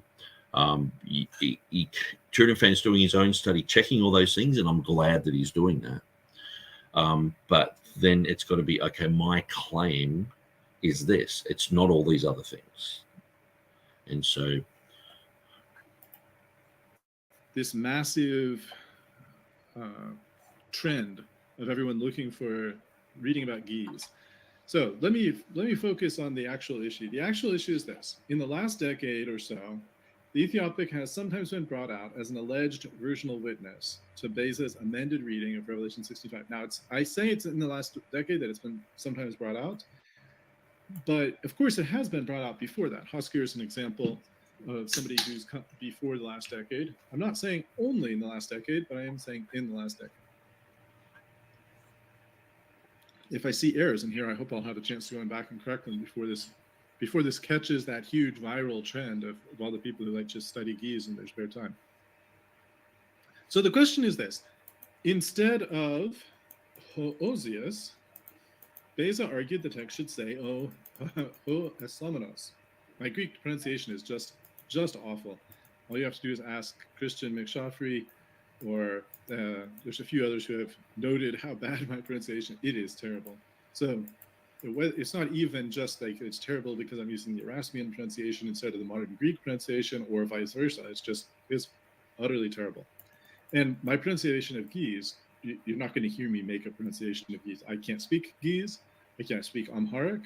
I think it's a beautiful, I think the alphabet of Amharic is a really beautiful thing with the combination of consonants and vowels as they've done, and the large number of consonants and the large number of vowels. I think it's beautiful, but I don't speak the language. So, but we can get through this without me speaking the language. So the question is, what about this substitution variant? It's a substitution variant. That's what it is. It's saying that the text, instead of saying esomenos, should say hosios. Now, this is one difference between basis text and the modern critical text. It's not the only difference between basis text and the modern critical text. It's not the only difference between those texts that's important for Nick's overall argument. Keep in mind, this book, it contains an overall argument, not just an argument based on the Ethiopic. It doesn't all stand or fall on the Ethiopic.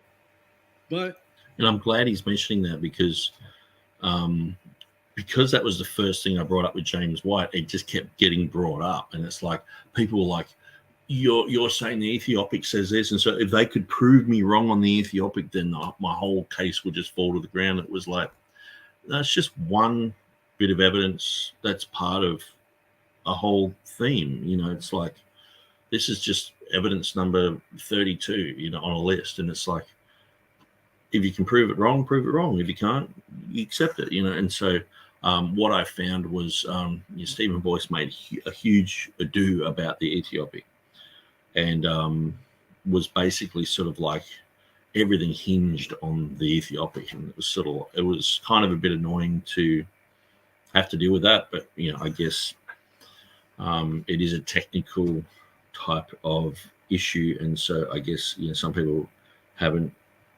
and especially, you know, if someone, or when I debated Stephen Boyce on Revelation 16:5, the Pericope Adulterae was something I hadn't really even bothered that much with, because I mean, it's still in the majority text, and it's still like, you know, Maurice Robinson and James Snap Jr., who aren't King James guys, have done brilliant work on that, and it's like, it's a bit of a no-brainer to me. But so I never, sometimes when it's sort of like, well, that's been solved, the problem's been solved, it's sort of like, okay, we'll move on to the next one, move on to something that hasn't been solved, sort of thing. The next thing you know, I'm doing a debate on it, and I was like, oh. And so trying to come up to speed with all that stuff, it was quite difficult, but I think I did a pretty good job considering. But at the end of the day, when you know something like, say, Revelation 16:5, or say like Easter, or things that I know quite a lot about, I'm like a pig in mud when it comes to all that sort of stuff. And so I'll just rewind what TurretinFan was saying here. I'm starting to get forgetful because it's been 3 hours. This book, it contains an overall argument, not just... Yeah, so the overall argument is, the main thing in the book is that it's a nomen sacrum, okay? And it's related to Jehovah. That was the main theme. And so I think I could have written a book and just had that in it without any of the Ethiopic and all, but I just wanted to put all that in there as well, because to some people that's important. It's important that it's in Latin. It's important that it's in Ethiopic. It's important that it's in early church writing or whatever. And to some people, it's important to know about the Nomina Sacra thing. But I think an overriding thing of everything is that Beza, we know now that Beza said he had an ancient manuscript. So to the confessional guys, that's huge, you know. Just an argument based on the Ethiopic. It doesn't all stand or fall on the Ethiopic. But the Ethiopic is one of the arguments that's a frequent go-to in this book and in some other people who are defending this based on the book or based on Hoskier or who knows what else. I mean, I'm sure there's other people out there. KJV Today, I think, has an article on this as well. But the question is this: was Beza right to make the substitution of Asomenos for Hosios in Revelation 16:5? You can just visually see that in this particular, these are all lowercase, but you can see how similar there's a lot of similarities. There's a sigma, omicron, there's another omicron sigma. You can see how this is sort of remotely somewhat similar. between these two words, and you could kind of imagine a corruption of one into the other somehow happening over the years. So is Beza right?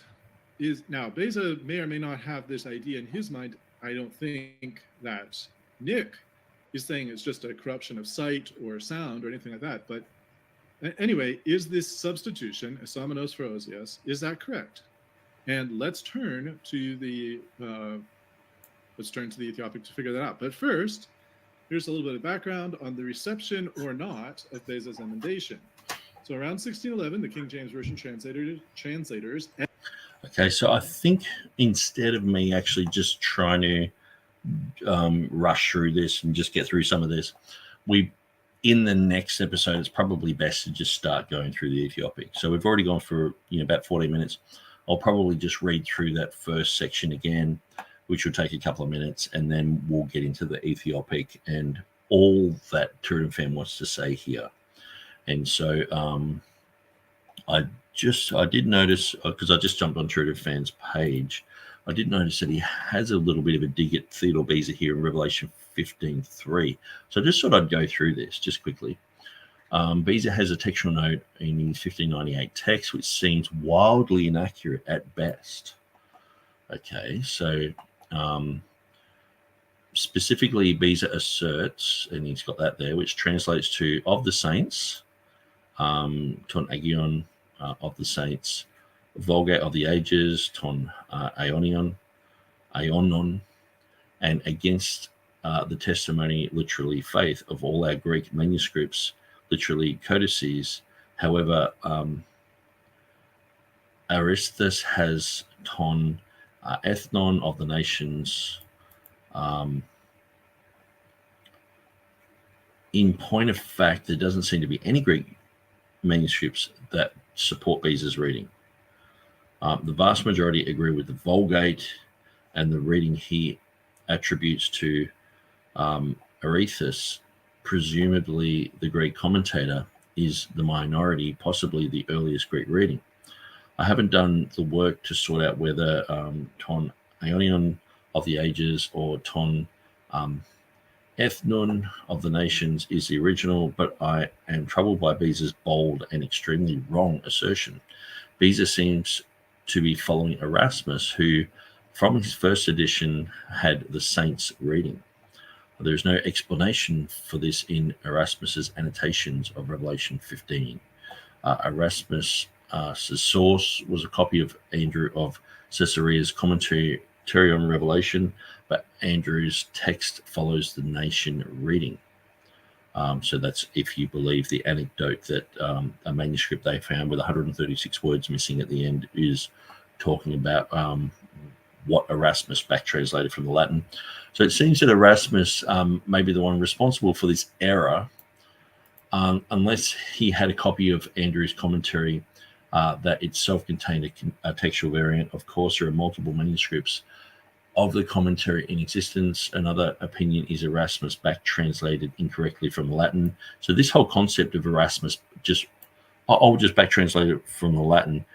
He did it in one specific spot, and he noted it in his annotations that the Aldine guys were going to fix that. So if he was just constantly back translating from Latin, he would have done that at the Comma Johanneum, but he didn't. And so the first two editions don't have the Comma Johanneum because he wasn't back translating from the Latin. So when you get into your mindset, Erasmus just willy-nilly let's just back translate from the Latin. I mean, he says that he was accused of a crime of back translating from the Latin, which he never did, and all this sort of stuff. And so someone was accusing him of back translating elsewhere, and he was like, no, I only did it in this one place. And so you got to be careful of saying that type of thing, because it's a story that's not really based upon fact. And it can become like, oh, perhaps that's what he did, abbreviated form of seclorum sem, or perhaps SCLM, thinking it meant as an abbreviation of sanctum or some similar error of sight. I wouldn't accuse Beza or Erasmus of just making dumb schoolboy sort of errors. Yeah, it's when you the more that you read about these guys, and the more that you read what critical text people say about them, and then you go and you study it, you're like, man, it's just they just walk all over the scholarship of today, and it's like, you should approach them with a little bit more fear. It's like going up to Einstein and saying you don't understand the weather or something. It's like you're talking about top-notch scholars who know their stuff. So I usually default to that rather than they just made an error, or they back translated it. It's very hard to speculate without knowing the precise manuscript Erasmus used here. There is some interesting debate on that point, although I believe that there is a correct scholarly consensus on that question. Incidentally, here's what Hosker notes on the issue down there. So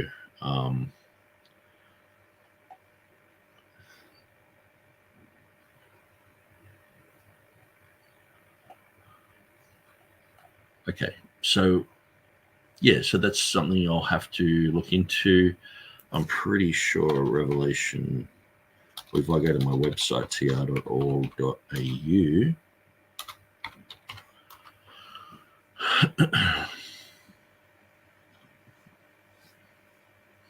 I'm pretty sure I did quite a bit of homework on Revelation 15:3, because it was one that James White kept bringing up.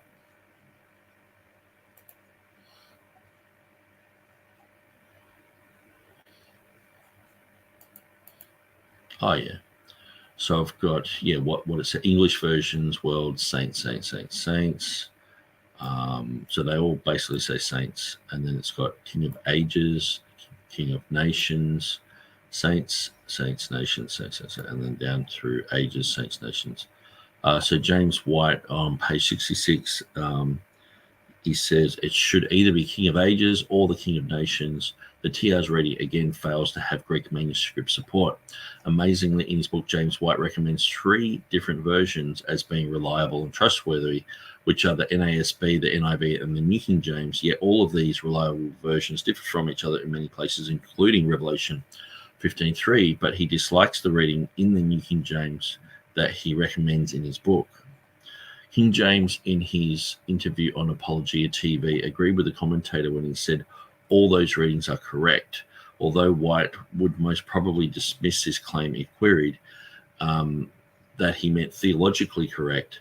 The theme of the book, The King James Only Controversy, shows that this statement is consistent with his view that his chosen Bibles are valid and consistent with the modern version mantra that no doctrines are affected. So Will Kinney's pointing out which ones say saints, nations, or ages. Early church writers have the King of Saints, and so you've got a few people here, Tychonius and a few others, Westcott and Horde, and so Beza has Moseo Dulo, where Scrivener has Moseus Tho Dulo, and so the though is added by Scrivener. So that's an interesting point I've worked out in the Textus Receptus, because when I've got checked here, that means I've checked it with the manuscript of Theodore Beza. So I've usually got a picture of it too. So here it is. And so there's Mills' text. And so, I have done a bit of work here. Not too much though, but just to, and I'm just pointing out that this Beza has that, but it's been added by Scrivener here. So that's something that sometimes I'm pointing that out, and I've looked everywhere, and I'm the only one who's ever pointed out differences between Scrivener and Beza in certain places. But there is a difference there. So because I'm studying the differences between Beza and Scrivener and the King James, and so whenever you're doing that type of work, you come up with that type of thing. You're like, oh, there's a mistake there. It's not a huge deal, but it is an error. Okay, so we'll get into that a little bit more later, but I just sort of pointed out that's what TurretinFan is talking about. So he's saying that it's a widely inaccurate claim by Beza, and so we'll check that out as well, I guess, next time. And it does have a little bit to do with Revelation 16:5 in a sense where this is a place where I think it's the word holy is omitted. Because it's of the saints, ton agion, so of the holy ones, I guess, of the ages or of the nations. So it's either holy or ages or nations, and so the King James goes with the saints. Anyway, very interesting, and this is the sort of area that I love to get into, talking about Theodore Beza, talking about his annotations. And so this is just something that caught my eye, and I was like, wow, that's interesting. I'd like to study a little bit more on that. So I'll get into that when I've got time. But God bless you guys. Thanks for joining us, and we'll see you another time.